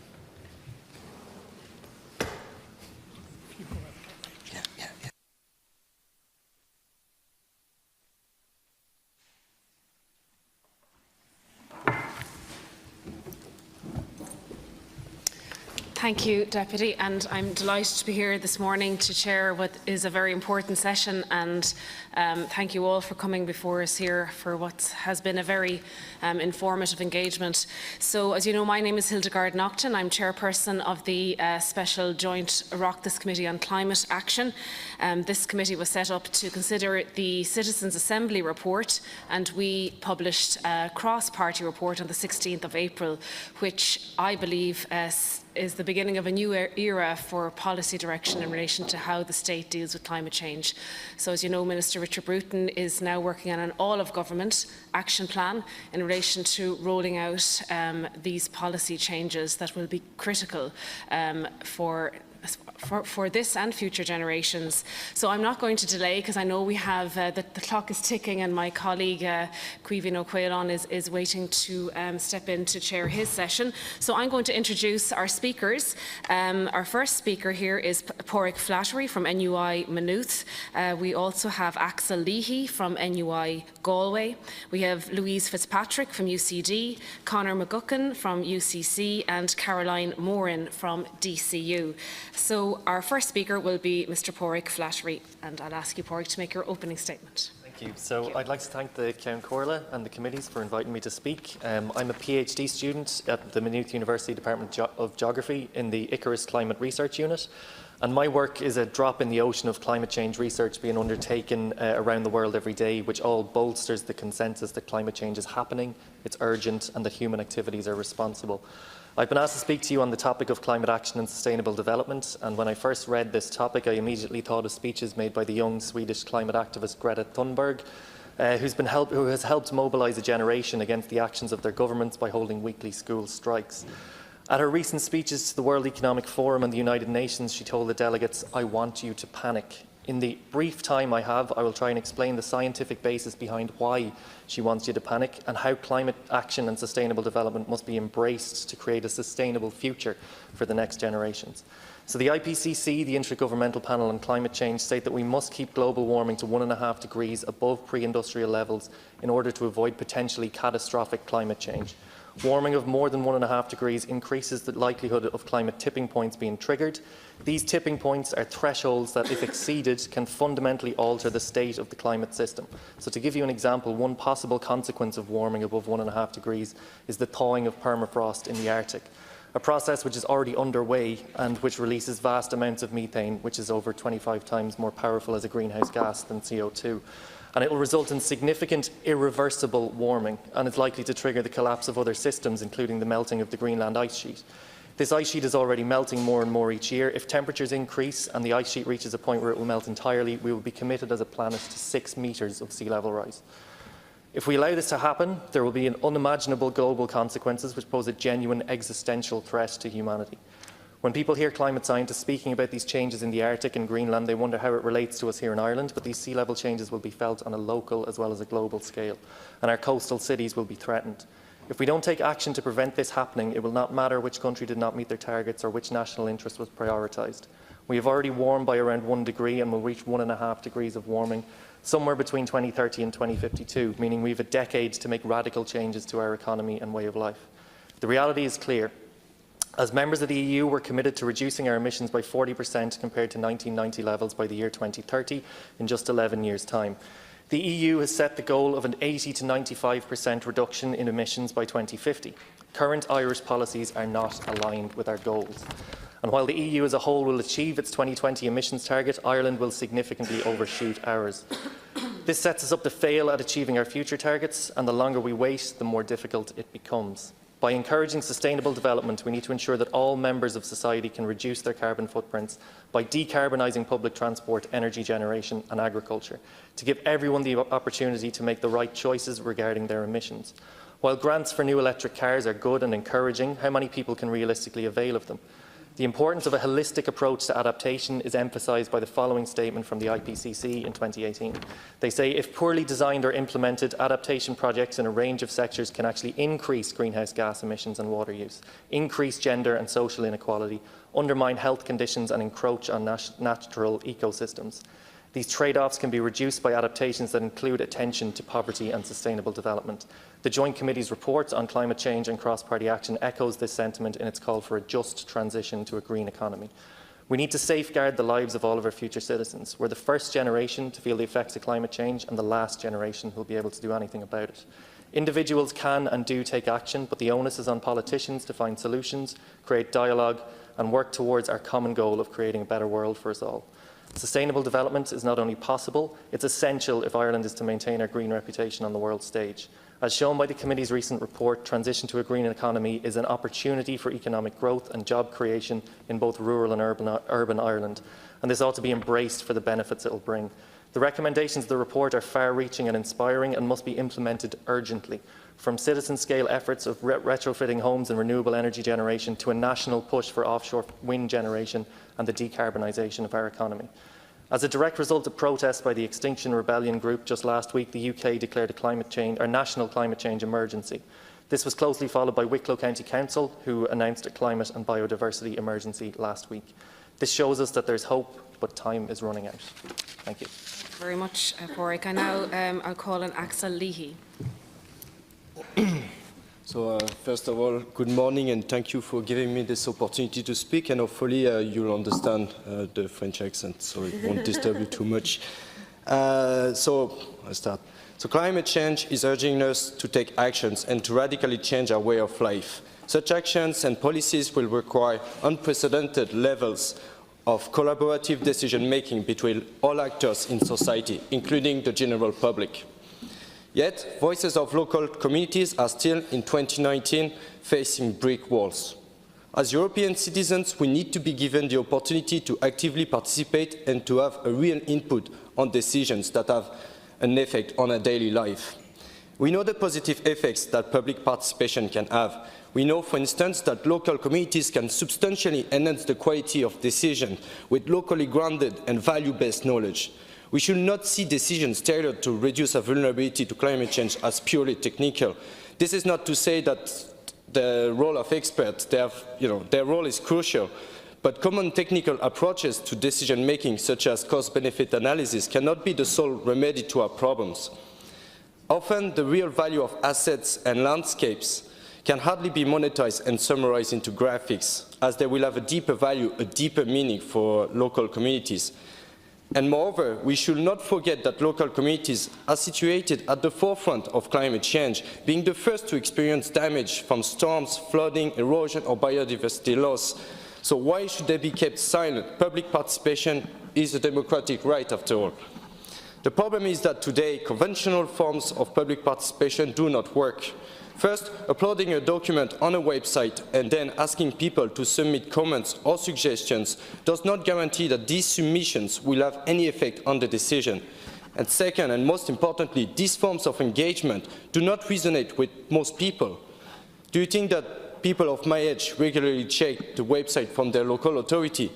And this, you see, it's the core of the problem, in my opinion. There is currently a gap between our decision makers and the general public. This criticism demands that new mediums of participation need to be established in Ireland. The Citizens' Assembly is a fantastic example that we can build on, but it cannot be limited to that. Most decisions that have an effect on our everyday life take place in our communities at the local level. So should every local authority have its own Citizen Assembly? And why not? There are countless examples of successful forms of active participation. Citizen panels, citizen juries, citizen advisory committees, participatory budgeting, participatory planning, participatory mapping, e-participation, citizen science. These are all different forms of active public participation that have proven to be successful around the world.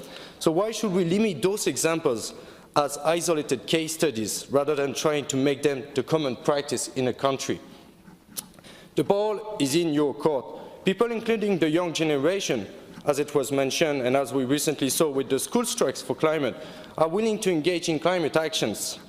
At the national level, strong and ambitious policies need to be implemented to create real nationwide structures for public participation and to incite local decision makers to abandon the status quo in order to innovate ways to engage directly with their constituents.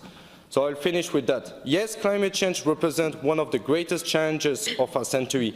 Yes, we desperately need to reduce our carbon emissions. And yes, we need to adapt to present and forthcoming impacts of climate change.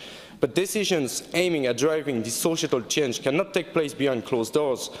We need to seize climate change as an opportunity to profoundly change the way our democracy works in Ireland and in Europe. Thank you. Thank you very much. And apologies, Louise, I think I got your surname wrong. There was a typo here, so I correct it. Louise Fitzgerald, isn't that correct? Yeah. You're very welcome, so I'll let you make your opening statement. Thank you very much. So I speak to you today as an Irish Research Council funded scholar based at UCD School of Politics and International Relations. But I also speak as someone who cannot remember a time when I was not faced with fear, anxiety, and a deep sense of sadness about the current ecological and climate breakdown and the pain it is already causing for millions around the world. So this is why I dedicated the last 4 years of my time to researching how we can develop effective and successful policy to deal with our climate and sustainable development challenges. So the following of what I'm going to present is based on cutting-edge research within political science, as well as dozens of research interviews I've conducted in Germany, trying to understand what factors helped underpin their successful historic energy transition. And so this is really looking at what factors help to create politically acceptable but also socially acceptable policy. So this is really kind of the holy grail, you know, how do we make stringent policy without facing kind of electoral penalties? So this is what I hope to present. So there's a few potential insights and factors which could help us in this work. The first, already underpinning what's been said before, is the importance of citizen-centred energy and green industrial supports. So the kind of key causal mechanism here is something called coalition building. So this is essentially about developing policy that seeks to specifically build coalitions of support for green policy, which allows a ratcheting up of policy measures over time. So direct green industrial support and incentives for the growth of particular green industries, such as renewables, is an effective way to build these new coalitions. And this was really borne out in the case of Germany. This was a main driver of the energy transition, and the expansion of green industrial supports provided citizens with access to the energy grid and a payment for the energy fed into the grid, which allowed proliferation of citizen and community-centred renewable energies, which really solidified the societal acceptance of energy transitions as well, which is a really key factor in determining our success going forward. A second insight is that carbon pricing approaches can face significant barriers to effective implementation when you understand the kind of dynamics of the political landscape. This is due to the fact that carbon pricing incentivises regulatory losers, so those who are going to lose out as a result of policy, to organise politically and prevent the policy, rendering measures difficult to implement and only marginally effective in the short to medium term, and often is very costly in terms of time and tweaking the instrument and getting it implemented in any way at all. So the EU emissions trading system has been faced with significant challenges, as well as its related offset schemes. And research would indicate that switching to green industrial supports and focusing on these, as well as citizen-centred energy, faces less political barriers and is more conducive to effective, sustainable policymaking. Finally, clear action on decarbonisation can have a powerful signalling effect, creating a facilitative framework. Conversely, any moves to build new fossil fuel infrastructure has lock-in impacts that undermine and derail sustainability transitions.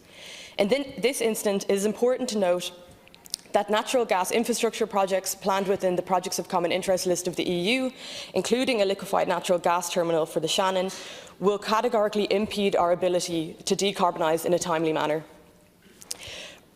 Alternatively, research on supply-side policies, such as bans and moratoriums, has started to show that these have significant economic and political advantages when compared to demand-side policies. Political advantages include superior potential to mobilise public support, including within fossil fuel industries, as well as low administrative and transaction costs. The EU can provide a framework for developing effective and just pathways to sustainable development and successful climate action. Within this, countries even as small as Ireland can have a huge impact, as much of the work now is about developing new norms of behaviour, and there is a powerful contingent effect to this. This is an opportunity to build dynamic policy for effective climate action and sustainable development, but the window is closing fast. Climate and ecological breakdown are hitting us faster than was ever predicted. On our current path, a safe planet for human life will disappear before today's children, before your children are your age. No financial argument, whether hedged in terms of budget speak, bureaucratic processes, profits or vested interest, makes any sense when faced with these facts. All of our survival and the survival of all those we care about is directly threatened by climate change. This is not political, it is fact, based on science, physics and the laws of nature. All of you will face important decisions in the coming weeks and months, and I want you to really understand that everything you care about is going to be touched by this climate and ecological breakdown, and really just to think about that and act from that place of love when you're faced with these decisions. What young people are asking for is for you to give us a chance at a dignified life, a safe world in which to live. We are asking for you to let us hope. This is not about us versus them, us versus you. That's old thinking. This is about all of us interconnected and our shared fate on this planet. We are in this together for better or worse, so let's make it better. Thank you very much. Thank you. Thank you very much. And I now call on Conor McGuckin. Thank you for the opportunity to speak. I've got 3 points to make, quite briefly. Probably echo a lot of the frustration you've already heard in the previous statements. Firstly, that climate change policy must be stepped up quite ambitiously. Secondly, that there's a growing public appetite for this, as we heard Greta Thunberg. And thirdly, that local action must be adequately supported. It's not just about high-level ambition.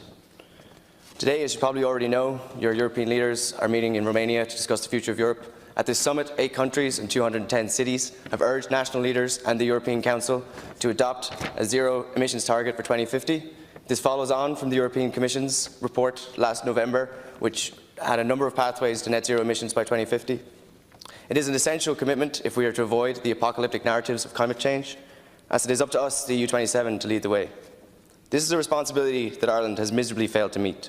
To pick just one example from the many, the stark warning of the IPCC report last October, which gave us just 11 years to make a meaningful difference, was embarrassingly followed by a failure to include in the budget an increase in carbon tax.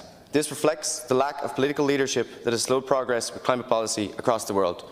Now, however, thanks to a young Swedish girl, a growing movement throughout Europe demanding greater government ambition is pushing climate policy onto the agenda.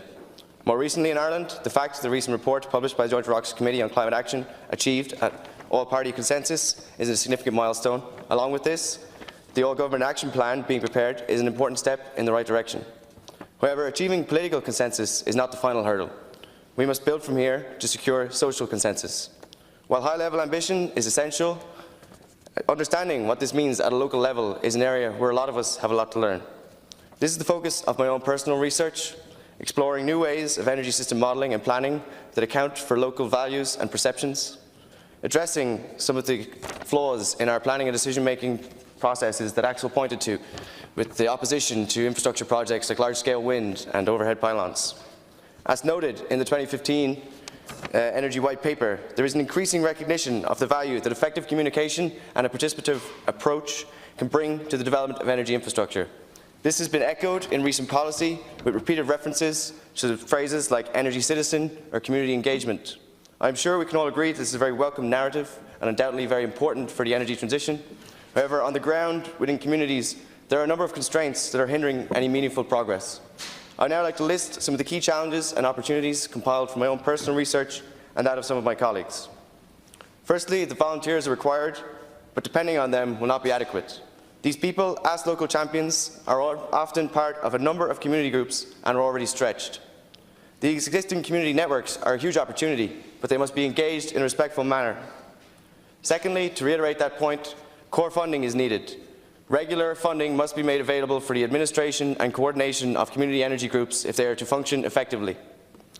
Third, until policy barriers in the form of tariffs, planning, finance and grid access are addressed, it is unhelpful and indeed perhaps counterproductive to continuously talk up community ownership of energy.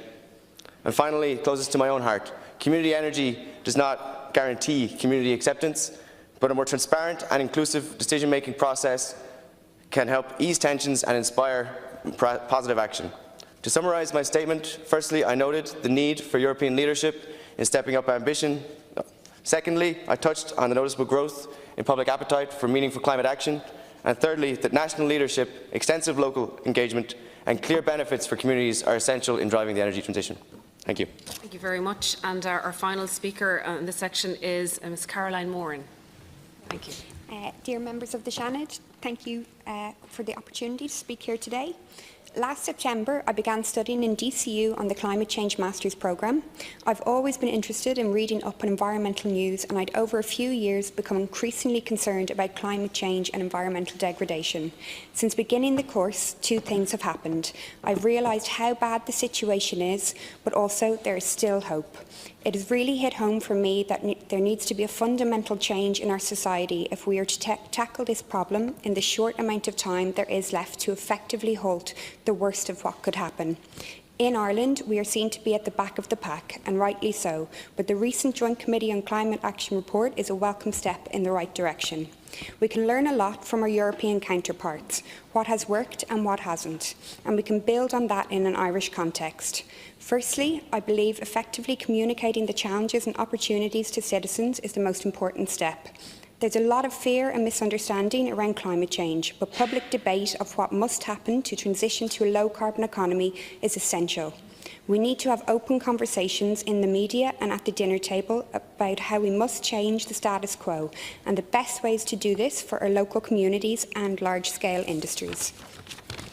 I look forward to an all-of-government action plan, as I believe this will help drive the public debate in a meaningful way, and that the general public will have clear guidance of what is being proposed, how it will affect them personally and society as a whole. The announcement by Bord na Móna last October of over 400 job losses in the Midlands shows the need for extensive planning and programmes to retrain workers or aid in job replacement schemes for those that will be most affected by the transition to a low-carbon economy. Last October, the Spanish government and coal miner unions reached a transition deal that offered early retirement or retraining for coal miners that were to lose their jobs as the industry is scaled back. This is an example of good practice that can be repeated in an Irish context.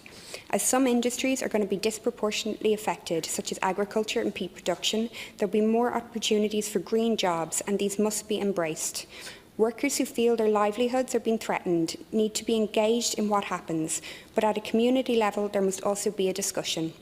The Spanish Socialist Party, campaigning on a Green New Deal platform that had worked with the coal miner unions, won the recent Spanish elections, winning up to 50% of the vote in some of the mining towns. Recently, there's been a surge in social activism around climate change, such as the school strikes for climate and Extinction Rebellion. I went to the two events that were held in Dublin. As a former teacher, I know how hard it can be to motivate teenagers, but at the school strike, I was moved by the enthusiasm students showed that day. At the Extinction Rebellion protest, I was inspired by the diversity of participants that showed up. These movements show that the public are becoming increasingly aware of climate change, biodiversity loss and general destruction of the natural world that is occurring at an unprecedented rate. There's never been a better time to engage the public on the urgency of the crisis facing our planet. Small-scale actions that individuals can take will not be enough without large-scale actions and policies by governments. The EU, Ireland included, must lead the way and take bold, unmitigated action now, with engaged citizens at the core of this transition. The release this week of the Global Assessment Report on Biodiversity and Ecosystem Services is another stark reminder that our current system is failing and putting life on Earth at risk. The technology to make the shift is there, the financial risk is lessened the sooner we take action, and the public will to act has never been stronger. It's time to change. Thank you. Thank you very much. Thank you all for those excellent contributions. So what I'll do is I'll go to my colleagues here with questions and you might take note of the questions, and whoever wants to come in to answer them. Is that okay if we proceed that way? So you've raised some very important and key issues that we have been considering as a joint Oireachtas committee over the last 7 months.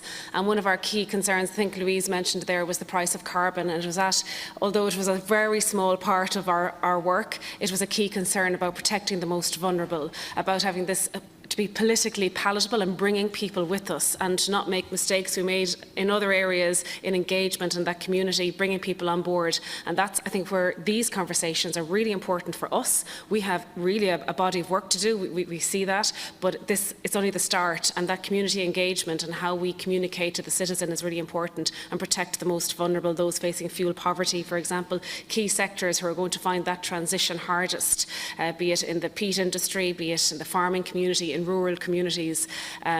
So these are the key areas that we have to work on as well. So I suppose just a few questions, if any of you want to expand on that in relation to what we can do in relation to the price of carbon. The best way to, what I say we have, and you've seen it in our report, we're very conscious of protecting those, having a short, sharp engagement around that whole issue of the price of carbon, going into the key sectors who are going to be affected, and what else needs to be done on a regulatory and a policy. What is the regulatory and policy mix that's needed there in order for that to be a success, because it is a key component. Also, there was a huge emphasis from all of your contributions in relation to new mediums of participation. I think, Axel, you mentioned that, and that community engagement. And again, this is a whole of society approach. Government, we have a role to play, but we can't do it all. It has to be within the community. And the issue that we have all had as elected representatives is, you know, when you want to put in place renewable energy projects, there is opposition, local opposition, and we talk about communities coming together, feeding into the grid and tapping into the grid, selling their own electricity back into the grid, and we need to unlock the planning regulations there. But it even goes beyond that as well, that acceptance. So if you have any more insights in relation to that, I would be grateful. So I'm going to just bring in my colleagues here, Deputy Marcella Corkin-Kennedy and Senator Maura Devine, and then Tom Neville. Deputy Corkin-Kennedy. Thank you very much. Yeah. And thank you all for your contributions here today. And you won't be finding any arguments from this side of the House, I think, in relation to the challenge that's facing us all nationally and globally. In terms of trying to halt global warming. Just in relation to the, I think it was Conor, I think, who talked about communities and reaching into local communities. And I'm just wondering if you have had a look at whether the PPNs are a good starting point, because I was at an event recently in my own county in Offaly where the Public Participation Network established Green Offaly, which I think is a great initiative. And if you think that that's something that should be happening across the country, and I know it's something that in our Climate Action Committee that we discussed and indeed recommended ourselves. It was Caroline Moore, I think, who mentioned Bordemona. I'm from Offaly. And a just transition is something that we're obviously very anxious to ensure happens. And I'm wondering if you'd been keeping track of the efforts that Offaly County Council have made in terms of recognising the challenges to the communities involved, the workers, and how bringing together all of the stakeholders to ensure that the workers involved will be aware of all of the benefits that are there for them in terms of social protection, also the opportunities for retraining, upskilling, and indeed there's an event being planned next week, which is, the week after next I should say, which is a job matching initiative where a lot of local companies are coming together with some of the workers who are taking the voluntary redundancy. So there's quite a lot of positive, and I think that, you know, other areas could learn from that, so I think that's very good. So I just was wondering if you're keeping track of that, because I think it's important that we're aware of these things. Thanks. Senator Maura Devine next.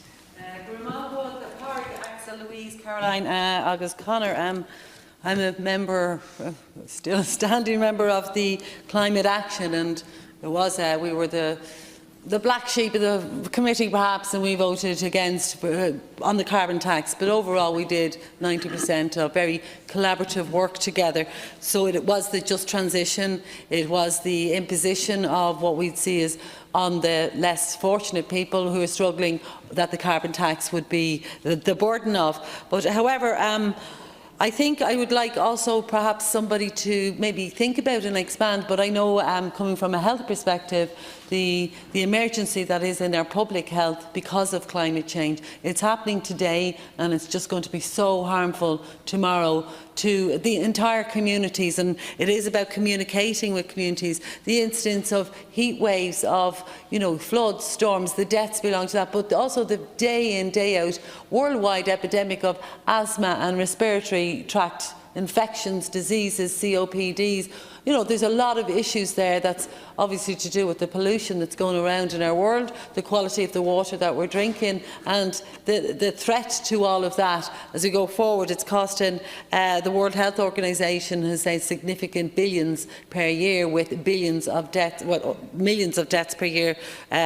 Obviously, they think it's going to will increase, and whether or not we declare that as an emergency as well as climate change. One of the other issues was we have representation from the Irish Farmers, Hill Farmers Association, and they made a significant statement that stuck with me out of it all, I guess, was in agriculture, that we have to rethink how we feed the world.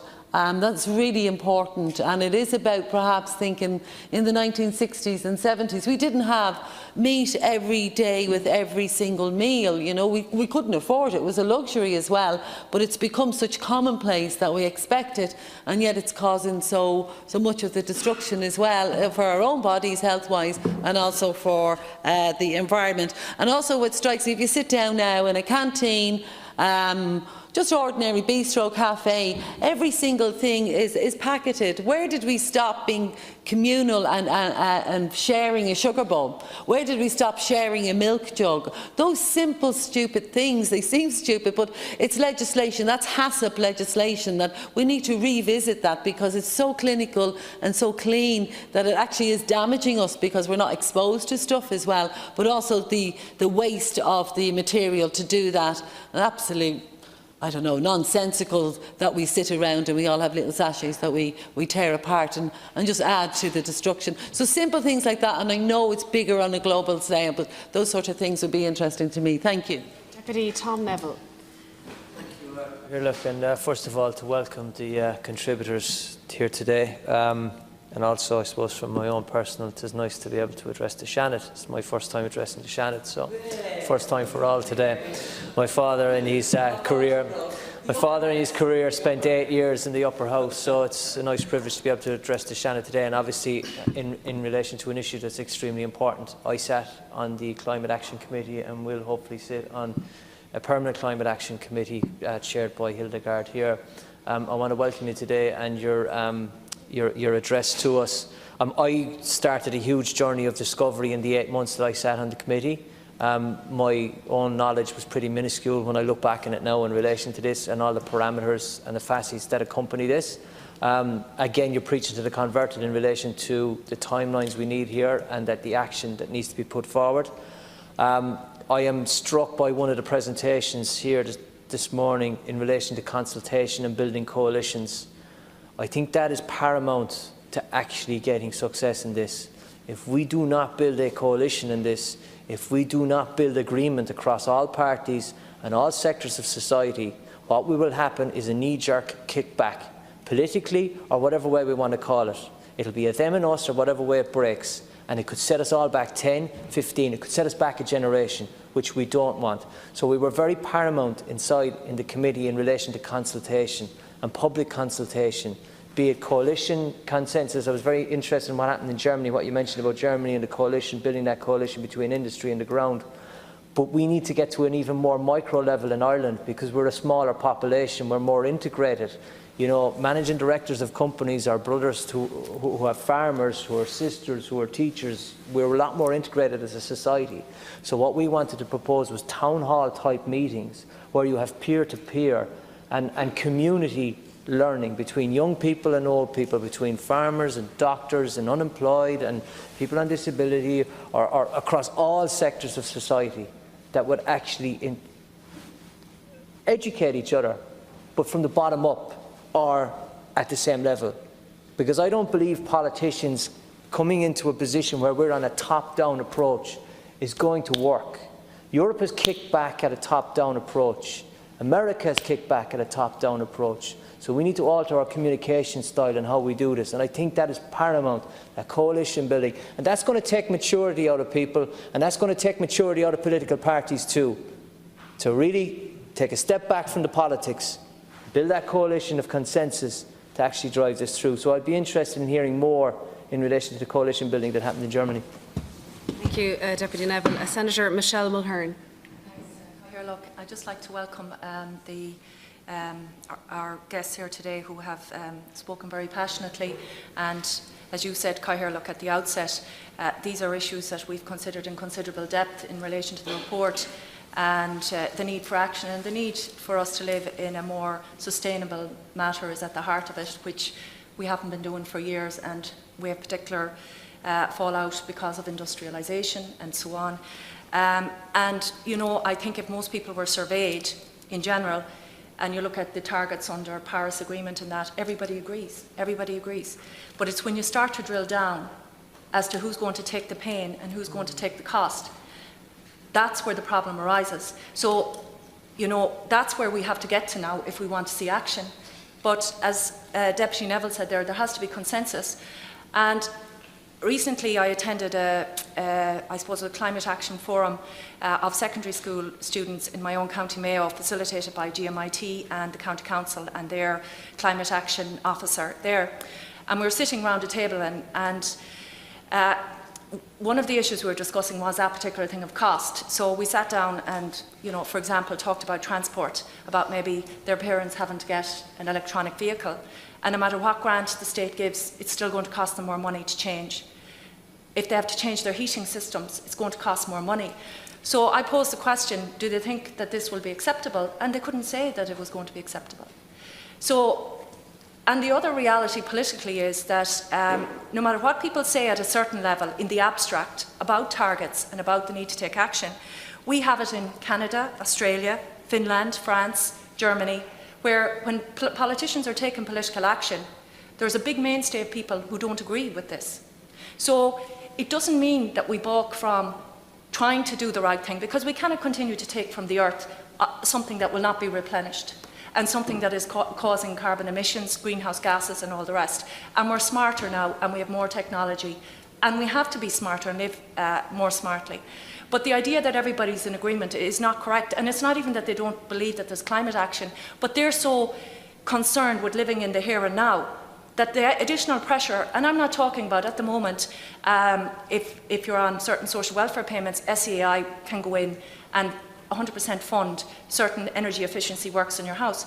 But if you're on a lower income level, where you're really only going to get partial grants or partial support, you're the person under pressure. These are the very parents who will be financing their kids going to college.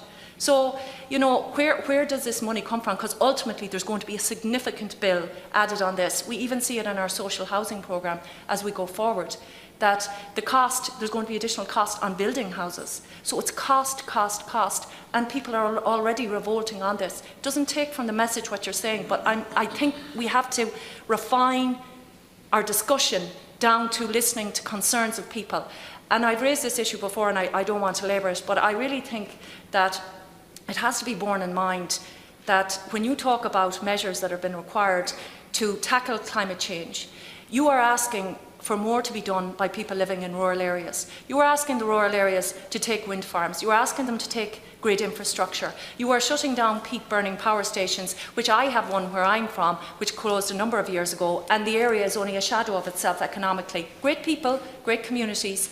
So the issue of community gain is very relevant there. We also have the whole issue of farming, and we heard the Chaga speaker earlier. I think was a very sensible sort of proposition you gave there. We're very well suited to producing protein from dairy and beef. Doesn't mean that we continue exactly in the same vein, but this is not discussed. So you now have a situation where farmers are saying, we've been doing all of this, okay, the national herd has increased, that's why our greenhouse gas emissions, our methane has increased, but actually they're farming more efficiently than they ever were.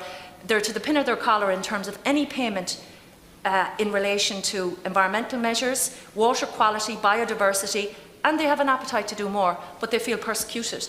So people are disengaging because, and I'll just say a final thing, and it's not, when I hear people saying the next generation, generations coming after us saying, look at what you're doing.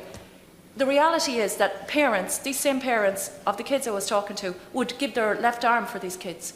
And their grandparents would do the same. So the generations that have gone before are trying to cope and do their best. And they do care.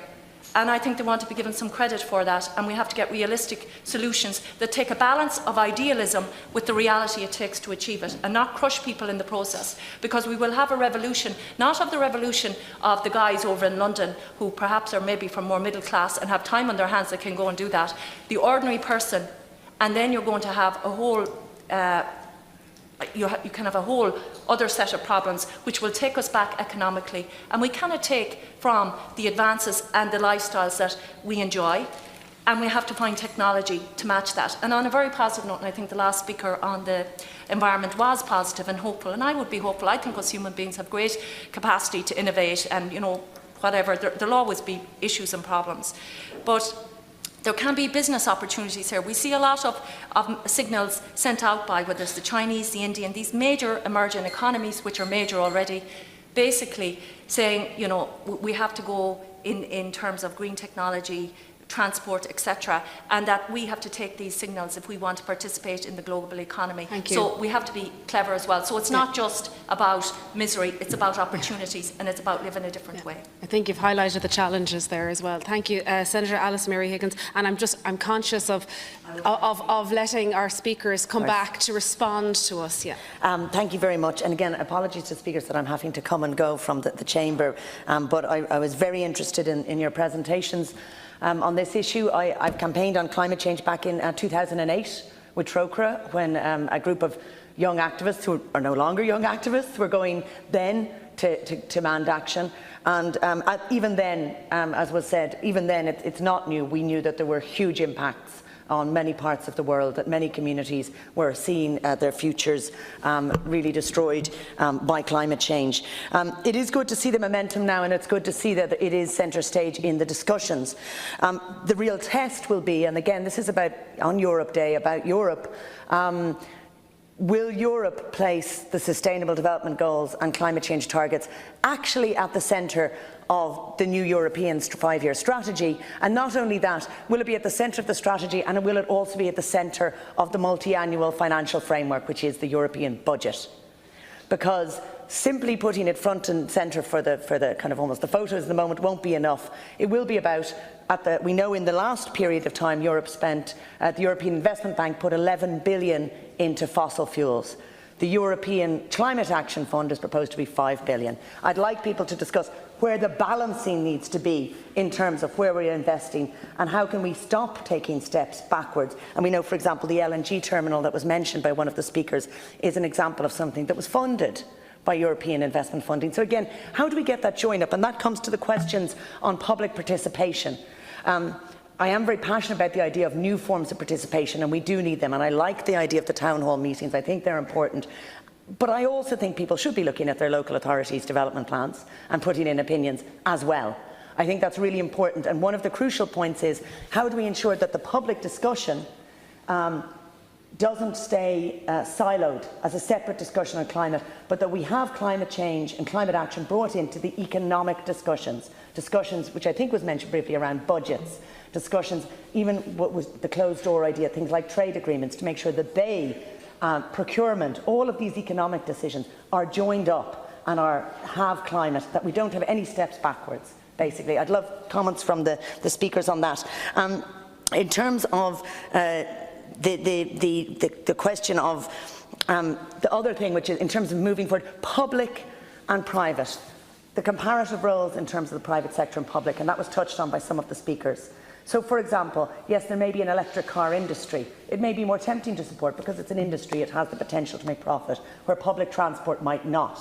But public transport might lead us to make much further progress, much quicker to deliver. So again, there are going to be things that are going to cost, and they're not going to necessarily be profitable, but if we don't take the action now, the cost is borne elsewhere, either in the world or it's borne by the most vulnerable to climate change. And that comes to the question of carbon pricing. For me, I'm on the Social Protection Committee. I'm very passionate about just transition. One of the things that we need to push for is that we don't wait for people to become redundant in the future from these sectors that are no longer sustainable, but that we're talking to them while they are still in those sectors about plans for the future. That's something that I've been arguing for in terms of just transition. But in terms of, this is again a question, just transition, managing that pragmatic issues in Ireland, but also looking to climate justice on a global level, so that we don't simply come into the concerns here in Ireland, but that we look to the fact of where is the climate justice for other parts of the world. And that's, for me, the price of carbon is artificially low. It does need to be recognised and higher. The price of carbon, as it has been done at the moment, has driven an unsustainable global development model, which has destroyed much of that. How do we ensure, and again, is it social protection payments, fuel poverty payments get us to a certain level, but as was rightly said, many people on low incomes won't be caught by the fuel supplement. So how do we recognise and even make sure industry is reflecting the price of carbon and doesn't have artificially deflated prices because of artificially deflated carbon costs, while making sure that individuals are not taking the worst impacts? Those are the kind of key questions, and that maybe bans, moratoriums, levies on sectors are those things that we should look at. I'm going to conclude because I want to hear your responses. again, I guess that business as usual question, it comes back down to it. So basically, where do we front load? Can we and should we be balancing keeping the interests aligned while making sure that we cannot basically wait for certain climate actions to become profitable? We have to front load it from my perspective, but I'd be interested, and there were really practical thoughts on how we do that from all of you. So just on those key questions, climate justice and just transition, the public and the private, and how we make sure this is an economic transformation as well as a social movement. Thank you, Deputy Bernard Durkin. Did you want to come in briefly? Briefly, quickly, just could I say that I don't really feel that we're at panic stage yet. I think there's a great deal we can do in terms of climate change in a relatively short time. 10 years we're supposed to achieve certain targets. I believe it is well within our capacity to achieve those targets, even within the 10 years, and even though we're late starters. The first thing we had to do in this country was to convince people of the necessity to change and to become less reliant on fossil fuels. And as we do that, we have to also become less reliant on the electricity generated from fossil fuels. Once we have crossed that part of the divide, the rest will follow readily. And just look at the serious interest in electrically driven cars in the current year. No such interest in the past. It was impossible to tell. And the last point I want to make is that some of us have, over the past number of years, tried to sell the idea of the alternative energy, the renewable energy sector, and been criticised for it. And been publicly criticised and ridiculed for it and so on. So that's part of the battle that we have to face into. So we have to balance our approach, try to ensure that we don't target part of our community or be seen to target part of our community in our journey towards achieving that change that is needed. I think we have the capacity to do that, provided that we do it right and provided that we avoid the possibility of postponing forever something that we need to start doing now. Thank you very much for your brevity as well and clear points. So yes, Deputy. So I'm going to go back to, and I know I don't want to try and cut your time, but I think it's very clear the key concerns here. So if you could try and target them briefly, and obviously the shorter your contributions, the better it resonates as well, I think, with all of us. So I might start with you, Conor. Is that okay? Yes, there's a lot to come in on there, obviously, but even to hit the top notes. Do you want to come in on that are particularly pertinent? Yeah, all of them. I'm an academic, so I like talking, obviously. But initially, the carbon tax, that was the first point you made. I know we looked at that and what it would mean to raise the weekly allowance in order to offset the extra tenner. I think it was like €4 in the winter and €2 in the summer. So we have to come back to you on that. I do think we have some numbers on that, which would then make it, so that it doesn't hit the people in fuel poverty. I mean, a lot of the stuff that comes out of our research in MARI is that we have to account for fuel poverty.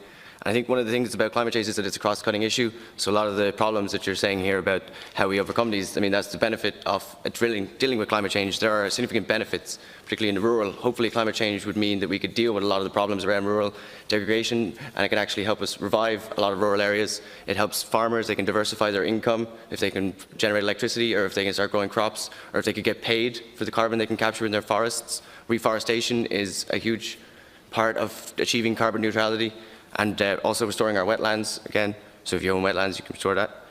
That's a quick note on that one. The PPN, which was mentioned, and yeah, so that I think was a recommendation in the Joint Committee Climate Action Report, if I'm not sure. That's why I kind of left it out of my bullet points, because it's only 4 minutes to talk.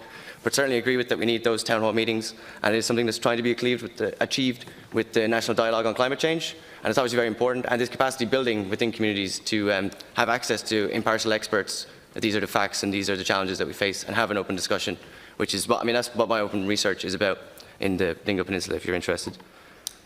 And then, yeah, the impartial experts, I think, is an important part of that. So that was someone else mentioned going through the local authority. I mean, one of the things we had thought that was perhaps if we could follow the example of the UK and Wicklow in declaring a climate emergency, the local authorities should have it as a top priority that they have a climate change officer, and that person is able to advise you on what you can do as a homeowner or what you can do as a community group, which I think is a very important part and helps build that capacity, which has come up a lot.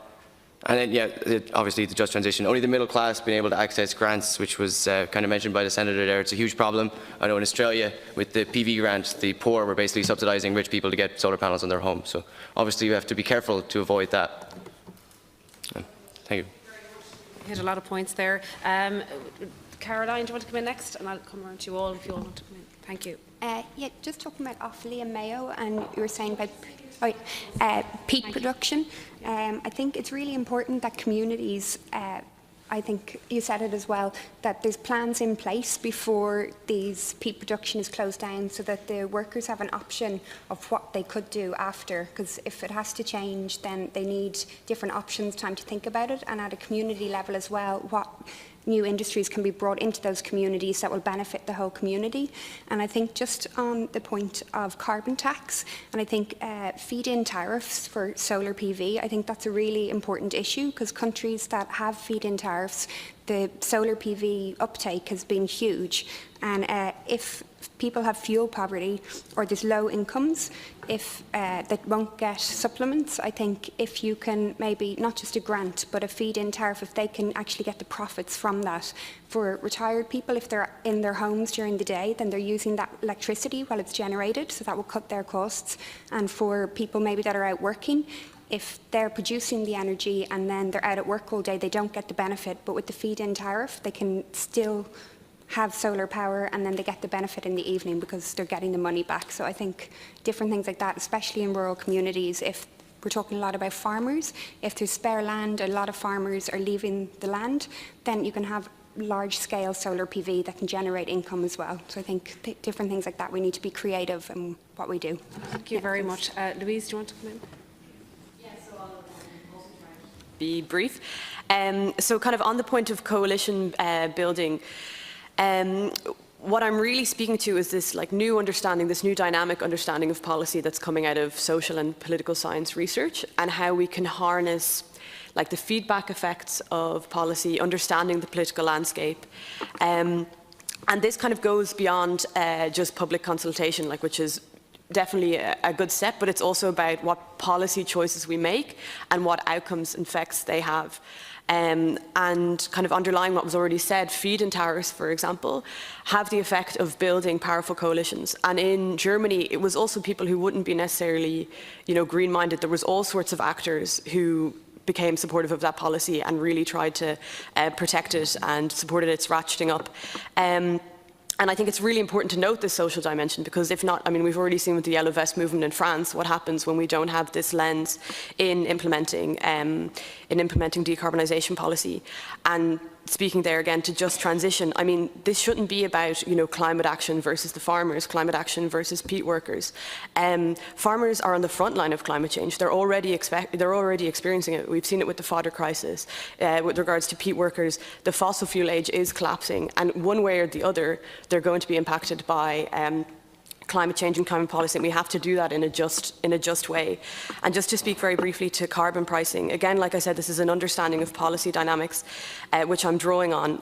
And I think what it would say to do with carbon pricing is that it should be seen as a tool in a policy mix. So it's one of many different tools. And I know that was kind of one of the issues, was also the need to build alternatives and to allow people to have alternatives through something like a feed-in tariff. And drawing on the German case, what happened was they got very delayed in trying to implement carbon pricing through the ETS, and it led them to neglect essentially transport and heating and this more systemic just transition. And now they're kind of facing the consequences of that. So we would do well to learn from their mistakes and not have that happen in the carbon pricing implementation in Ireland. So things like the green industrial support, citizen energy, bans and moratoriums. So the paper I quoted was Fergus Green and Richard Dennis from 2017. It's available online, who say that basically these supply-side bans have a whole host of advantages and gain a lot of support, including from actors like the fossil fuel industry, which you wouldn't expect. And then finally, to do with transformative and resilience in our communities and globally. Citizen energy also has that effect. It builds more community resilience, which actually enables communities then to face climate change issues more resiliently. And that work is from people like Craig Morris. And I think we have a need to look locally, but also look globally to see what's happening and what's coming. And I think, people in Mozambique are panicking, and people across the global south who are already facing the impacts of climate change are panicking. And we would do well to respond right now to what we're all facing. Thank you. Very much. Axel, do you want to come in? Yeah, thank you. I'll try. No, I won't go on each point because there was so much information that's brilliant. We could talk about that for hours, but just all this information almost gave me a headache at some stage. So it's good. But yeah, I just want to come back on one particular point, which is, and that was mentioned a few times, consultation. So consultation is one type of participation, but it cannot be only consultation.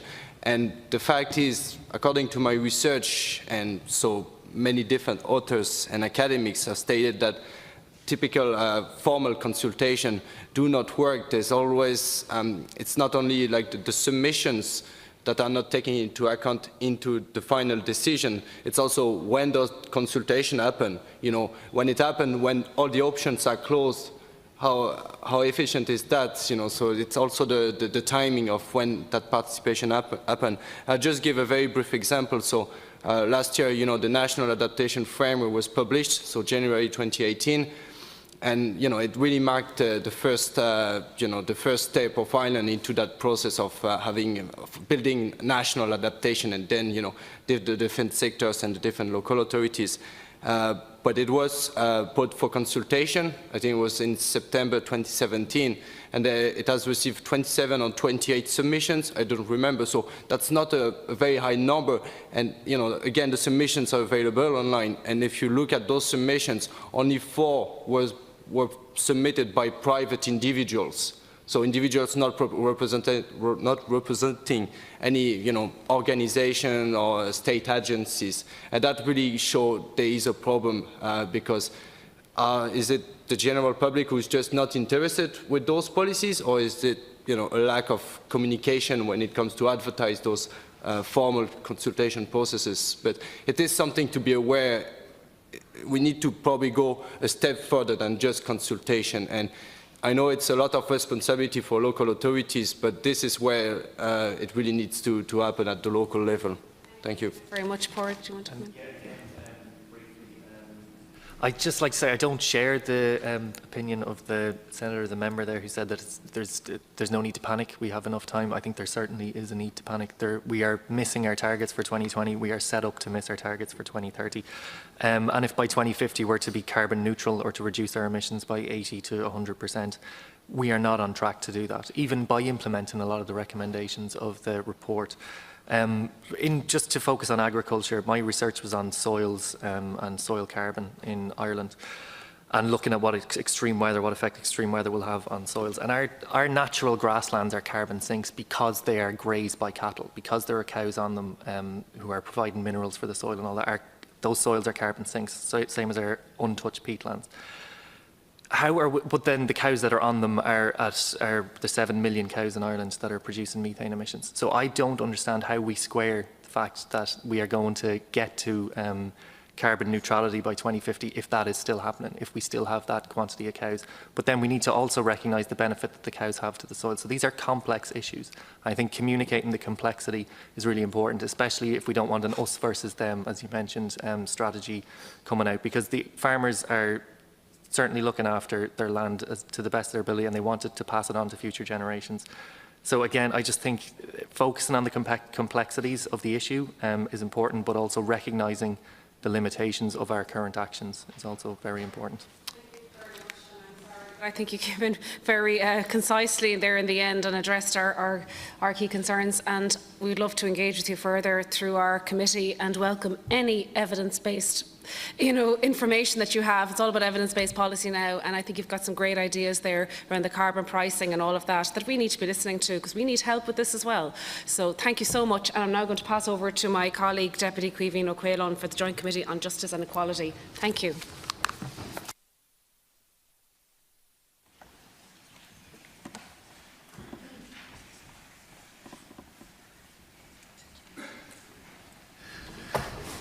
Well, good afternoon.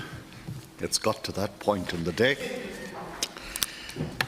And I wish at the outset to join with my colleagues in the welcome, the fáilte to you all, but very especially, if I may, to Sarah Thompson from UCD, to Laura Bartley from DCU, and to Maeve Richardson from UCC. You're all very, very welcome. And I'd just like to say it has been a very interesting and illuminating morning, listening to all of your respective contributions.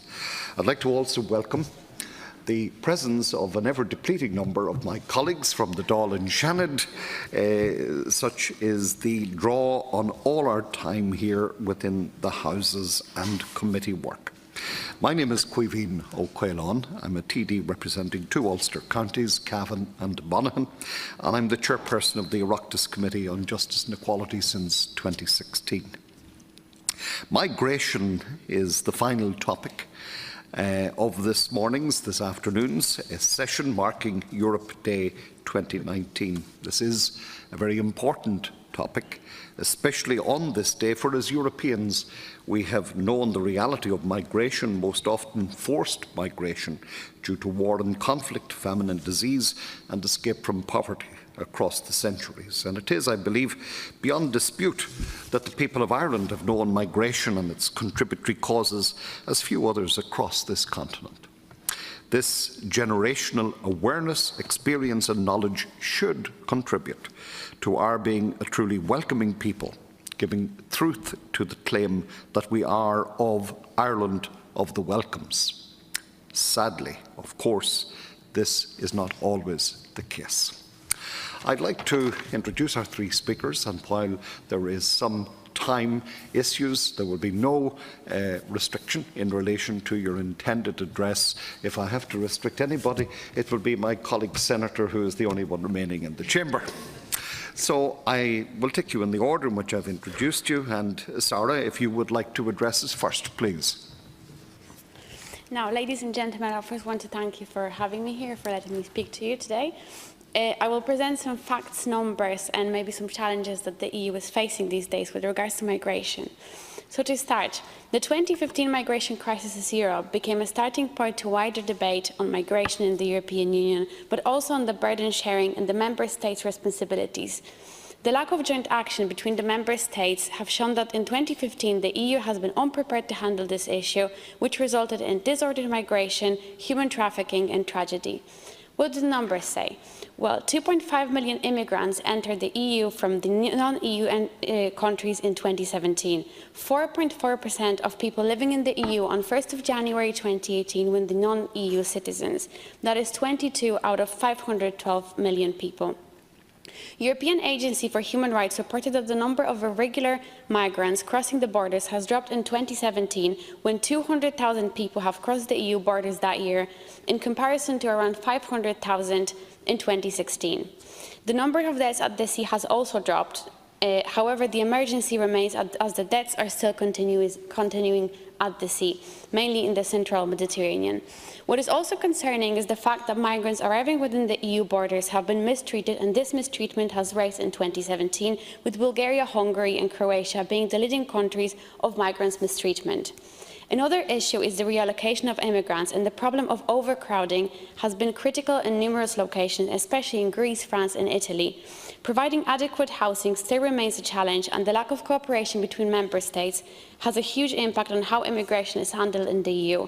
The European Council established a temporary relocation scheme with a plan to relocate 160,000 people in need, which was not accomplished due to lack of cooperation from the Member States' side. President Antonio Tajani said, "Migration is our biggest challenge. It is putting at risk the very future of the European Union." As a result of an intense migration within the EU in the recent years, the EU internal borders have been subject to additional border controls, which is putting the free movement of EU citizens at risk. There is a need for better cooperation between Member States with regards to border management, as the migration crisis has put up major pressure on the Member States' border authorities. European institutions responded with a call for strengthening the European Border and Coast Guard. However, this still remains a work in progress, with the plan of giving the agency a standing corps of 10,000 border guards by 2027, which is a bit far away. Eurobarometer survey has reported that 73% of European citizens want the EU to do more for the issue of migration, and 58 respondents have described EU's action as migration as inadequate. There is a need to do more from both Member States and the EU itself. Reaching agreement on migrant issues has been a challenge for the European Union. It's a sensitive issue, and Member States have different views and policies on migration, making it difficult to negotiate coordinated common positions. The migration crisis in 2015 has shown that the EU was not prepared to handle humanitarian crisis. The plan to relocate, strengthen the borders, integrate refugees and many more are still a work in progress. Member States and their representatives have to become aware of the next upcoming crisis, which is climate displacement. A crisis that is not spoken about and not understood by many. A crisis that is not defined or backed by international law. It is true that civil war and unrest in Syria, Libya and the Middle East are reasons for migrants' crisis, but there are deeper reasons for current migration for these places, as these areas experience rainfall patterns, unbearably high temperatures, floods, droughts and all sorts of natural disasters which lead to major changes in farming, fishing, herding, causing migration from these areas to more developed ones. Reports on climate displacement presented by the EU are very often very generalised and do not provide clear solutions to the problem. Following the 2015 migration crisis, it is clear that Member States are not unanimous with regards to burden sharing, and this has to be addressed in order to prepare Europe, but also to help those in need. I will now present just a couple of recommendations made by Mary Robinson Foundation on Climate Justice in their position paper in 2016. At both EU national level, the rights of climate displaced people have to be respected the same way that the human rights have to be respected in general. The burdens with regards to dealing with climate migration have to be addressed together as the Union. There is a need for engagement with both already displaced people, but also those who are vulnerable to climate displacements. But all of the above, in order to take care of protecting the rights of people who are at risk of climate displacement, the most important action the countries can take is to actually reduce the impact of climate change at all costs. This will then reduce the threats in areas at risk. Thank you. Thank you very much. And I'd now like to ask Laura to address us, please. Chair, members of the committee, thank you for the invitation to address the committee today on the topic of migration. And as a younger citizen, I am particularly grateful for this opportunity to engage in such a timely policy issue. My knowledge of this issue is based on my European-funded research at Dublin City University, University of Glasgow and Charles University Prague. And this focuses on migration to Europe, specifically the power of the media and policy makers and the power they have to shape public opinion on such an important issue. My current research examines the ways in which migration has been constructed as a threat and questions the dominance of this threat-centric approach. It is without doubt that international migration and issues surrounding migrants, refugees and asylum seekers can be seen as defining characteristics of the 21st century in an era of globalisation. In the context of conflict and growing inequalities, the IOM's 2018 report estimates that there are 258 million international migrants globally. Ireland's strong cultural memory and historic trend of emigration means that we are acutely aware of the realities of migration and displacement. Yet more recently, Ireland has experienced increased inward migration and has become increasingly diverse as a society, with the 2016 census indicating that 535,000 non-Irish nationals living within Ireland originate from over 200 different nations. Such figures illustrate the increased diversity and prompts the need to examine political and societal attitudes to immigrants and explore different ways to support integration and social cohesion within Irish and European society. So the first challenge I wish to touch on relates to the power of language and narratives. Migration has remained one of the most divisive issues for the public in recent years, and this is reflected within the polarised narratives and language which frame discussions. Past decades have seen a language shift from emigrant and immigrant to the use of this word migrant, which has the effect of decontextualising the experience of these peoples, removing their home location and their destination. There is also selectivity on who we apply these terms to, which often has a hierarchy of wordiness, the whole idea we have good versus bad migrants. The language we use matters. It has power to enforce negative stereotypes and racial hierarchies which permeate to every level of society. As such, we must challenge and recognise harmful, polarising language and myths regarding migration. We must refrain from using terms such as illegal migrant in any form of discussion and instead use irregular, undocumented instead. We must also be committed to increased engagement in order to confront these myths of migration at local, national and EU levels. There is indeed a need to engage in difficult discussions regarding migration for policymakers, journalists and activists alike in order to maintain credibility. We must create a space where communication of the perceived and actual challenges of migration is possible, but not in a way which stigmatises or alienates communities. The creation of action plans and strategies by government and local authorities, such as the Migrant Integration Strategy or even the UN Migration Pact, convey messages effectively which are honest, fair and accessible. The second challenge I wish to discuss relates to promoting integration in European communities. There is an increasing recognition of the inherent political potential of diverse society. There is also an awareness of the difficulties associated with integration policies and programmes. The dilemma often relates to how to prioritise integration without fuelling unfairness among other certain groups who feel left behind. Research has shown that encounters with the reality of migration fosters a more tolerant mindset within host communities, and this must be looked at further.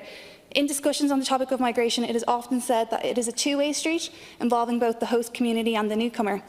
However, we need to move away from this binary give-and-take view of integration, as it does not always necessarily capture the complex, multifaceted and dynamic processes which involve a network of actors and interactions. As such, we must disrupt the preconceptions that contribute to this gap in expectation and reality of migration. We must do this through promoting intercultural competency and integration programmes such as in arts, language acquisition for all members of society. We must aim to equip all citizens with the education to gain empathy and perspective-taking skills. We must view integration process in the context of whole of society, facilitate the undoing of this us versus them. We must broaden the view of immigration to more than simple return to GDP or market growth. It is not just about financially benefiting from migration, but about the overall health of our societies throughout the next generation. And in addition, we must carry out further research regarding attitudes towards diversity and integration within Irish and European society, such as with the recent ERSI study. Finally, with the immense challenges facing European and Irish society, such as changing demographics, political fragmentation, labour market changes, and the pace at which these political and social changes are occurring, we need to have broader perspectives on the challenges we are facing and also have ambitious vision of what our future communities may look like. There is also the need not to think of integration as an endpoint, but understand that it is an ongoing, inclusive process which provides opportunities and builds resilience in communities to confront challenges of all different kinds, not just in relation to migration, but the range of growing future challenges we face. Thank you very much, and I look forward to hearing the committee's views. Thank you very much. Thank you, Laura. And now our third speaker and the final contributor from all of you today is Maeve. Thank you. I would firstly just like to say I echo my colleagues' views on migration. Joint committees on the occasion of Europe Day, or who's left of it, fellow students and academics, I'm honoured to be speaking to you here today. My name is Maeve Richardson and I'm a second-year BSc Government student in University College Cork in the second year of my undergraduate studies. Most appropriately, we are speaking on Europe Day, which is about a month before the European parliamentary elections. Given the changes in the political climate, it is more important now, more than ever, to have our voices heard in the ballot box in Europe. The four freedoms, as you know, established under Treaty of Rome are the freedom of movement, on the movement of goods, services, capital, and what seems to be getting individuals the most lately is the movement of people, as we've seen from our colleagues in the European Union. Migration is given under many definitions and differing types, whether these are economic migrants, refugees or expats. What is intriguing is perception of what migration is and it is harmful or it is positive, and what are the economic effects and the difficulties. Many people see the advantages of labour gaps being filled and that our society becomes more diverse. But we also see the negativity that jobs are being taken away by members of the migrant community, or that there is a social pressure on civic services and an increase in racism and discrimination. A cross-national study from the EU Mobility Group Reminder shows more than half of EU citizens see the freedom of movement as a positive thing in Europe, despite an increase in support for far-right parties, which has a domino effect of making mainstream parties take tougher stances on immigration. Countries in Europe tend to view the effects of migrants in two ways, in a cultural and economic way. But more recently, we are starting to think about safety and terrorism. Our Reminder study, again, across 7 countries in Western Europe, most countries showed over 50% in favour of the freedom of movement, bar the UK. These viewed most Western European immigrants as beneficial and not a threat to either economic or cultural impacts, but Africans were viewed as most economically threatening, while Middle Eastern migrants were considered the most threatening to safety, to culture. This has kind of been a result of our media and the image the media perceives of migrants. Europeans perceive that the migrant population makes up 16.7% of Europe from outside of the EU. The reality is this is about 4.4% as of January 2018. The representation of migrants in the media has had a profound effect on how we view our migrants. The media providing both a human face in the form of refugees, but also a mild terror attack in the form of big news headlines which terrify us. Migration is an important topic for us all, but especially it has been shown to be a top priority for countries in the southern coastal part of Europe, namely in Croatia, Italy and Greece. Not so much an issue in Ireland, while it's not at the top of voter priority. This is mainly due to the fact in the late 2010s it has shown that the majority of non-EU migrants come through sea entry. We've seen that our landscape is changing due to climate change, and we need to become proactive rather than reactive if we are going to prepare for another migrant crisis as we saw in 2015. But also we need to make sure that with the incoming of the EU army, that we are not creating a fortress Europe, that we are creating a Europe that is open to all, not just Europeans. Thank you for listening to my views, and thank you for all of what you've said today. Thank you very much, Maeve, and to our three contributors, thank you very much. Now, I am getting numerous little messages here that we have very, very little time, so I'm going to just give you a minute. If each of the two colleagues remaining will just take 1 minute, and we'll have the most succinct responses, because I think lunch is beckoning, or something, anyway. Senator Devine. Thanks a million listening to your stories. It's not my area of expertise, but I have decided there's a public consultation process that there's a committee on it, and this Seanad in the autumn, by myself, I'm going to invite an open conversation and representations from the direct provision system, a shame and stain on our country. And I'd love to invite the three of you in to talk about migration, how people get to that point, and just the desperation and the inhumanity that we are displaying to people who need embracing and care and love and a shelter from horrific circumstances they've come from. You've talked about climate displacement. Absolutely put it in with the previous speakers, the greed of the developed world and our impact, destructive impact on those less fortunate.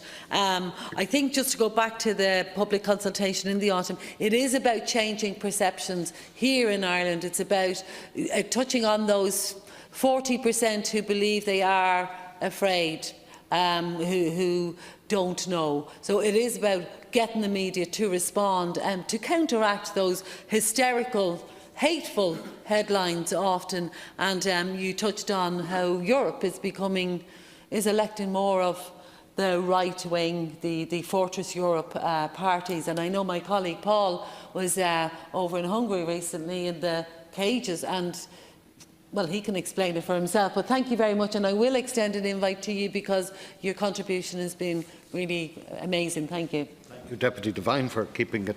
I didn't have to use the gavel. There just happens not to be one anyway, but Senator Gavin, please. Thanks indeed, Cahir. Look, I want to congratulate the speakers, indeed all the speakers today. I apologise I've had to come in and out during the day for various other meetings. It's been a truly impressive set of contributions from all of you. Just in terms of this particular issue, I suppose I just want to briefly say, yes, as a member of the Council of Europe, I've witnessed children, same age as my own children, teenagers, kept in cages. And when I say kept in cages, I mean literally not let out of a cage, in one case for over 6 months. That's what Europe is actually doing to migrant children at the minute. And there is a shameful silence about that, and I think you've certainly played your part today in trying to break that silence. I'd also be interested in any of your views in relation to the European Union deal with Turkey. Turkey is deemed a third country of safe origin. There's no such thing as a dictatorship. with horrendous human rights abuses. But it suits the European Union to do this deal to basically keep people out and not to be interested in how these migrants are being treated in Turkey. It's an appalling human rights situation, and the European Union is completely complicit in relation to that. And it just needs to be highlighted, and of course it needs to be ended. Again, I just want to finish by congratulating you, all of you, and to thank you for your contributions today. Thank you very much, Senator. And here we are. Would you like to take it? Will I take it in reverse order, Maeve? Would you like to just briefly respond to the two colleague senators, please? I just want to express my delight that there will be public consultations surrounding DP. It's a system which brings shame to our country. But as much as it is a horrendous system compared to countries such as Turkey and Hungary, we can try and integrate people into our society as much as possible. We've seen great projects from the Scouts, from the Irish Second Level Students' Union to try and integrate people in. But if we're remaining silent on what's happening in other countries, what's the point? We should be leading. We should be saying we won't stand for this. We're a Europe of peace, but what's the point of that peace if we aren't going to keep it between people internally in our countries? Thank you very much, Maeve. Laura? I'd just like to echo what Maeve has said there in relation to DP. I know next year is the 20th anniversary of the beginning of DP in Ireland, so I think it's a timely issue to be discussed. I know it's constantly discussed in the media, so to actually have a public consultation and engagement would be much welcomed. I also I agree with the idea of the fact that a lot of times Europe seems to be outsourcing many of our problems with migration to our neighbourhoods, so Libya, Morocco, Turkey for that case. And I think there needs to be a re-engagement across European society on what the values of Europe are. There is the motto of strength and diversity, but if you look at the actions that Europe is taking today at a high political level, this isn't the case. Same with Ireland. I think the fact that with the refugee programme we've only reached half our allocation of those that we've our quota. I think that needs to be looked at, and I think we need to reflect on the Ireland of Céad Míle Fáilte. And yeah, I think that would definitely help this issue. Thank you, Gormagat. And Sarah, you've got the last word here today.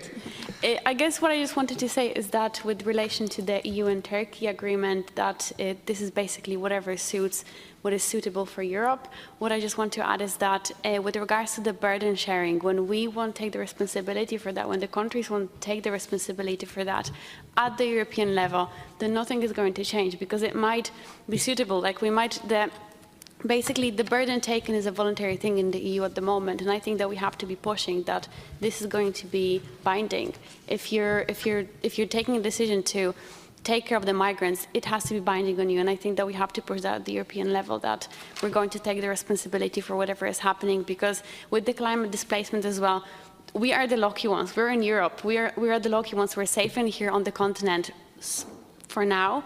But we also have to take the responsibility that this is the Earth, and we're doing a lot of damage to that. So we have to take the responsibility for people who will be affected by climate change and will be displaced because of that. Thank you, Sarah. Well, thank you. Just a very quick recap on some of the key points. There were very many in the three contributions we received. Sarah had very well linked the increased migration with the climate crisis, presenting the issue just addressed immediately before, especially as it affects less developed and impoverished parts of the globe. Laura spoke of language, the importance of language. Illegal migrant is an inappropriate and indeed a stigmatising term, and one that we should not use, and that's a very strong message. Thank you for that. The us and them outlook is blinkered, and of course it feeds prejudice and racism. And Maeve spoke of one of the tenets of the European Union, the free movement of people, as a key principle, and she also linked migration with the importance of address of the climate crisis that has presented in our contribution. So it falls to me, in the absence of Deputy Michael Healy-Rae, who is about his way and other things, to draw today's session to a close, to say that I think you have distinguished yourselves, each and every one of you, and your respective colleges and bodies of representation here this morning. It's a great pleasure for we as members of the Houses of the Oireachtas to welcome young, focused, enthusiastic voices from across the length and breadth of the island of Ireland, and I think that that has been a very important feature of today's event, and I want to very especially welcome my fellow Ulster voices here, which makes me feel at home. Every time I cross the Boyne Bridge, I let a wee cheer out of myself. Oh, I'm heading there again, it's great. So, to say, without anything further ado, thank the colleagues who have contributed here this morning, to say we've marked Europe Day very, very well indeed, and I hope it will be the first of many years of very, very interesting engagements between voices like yourselves and voices like us. So, without any further ado, I believe the word is the session is adjourned. Am I good? It's done. Thank you.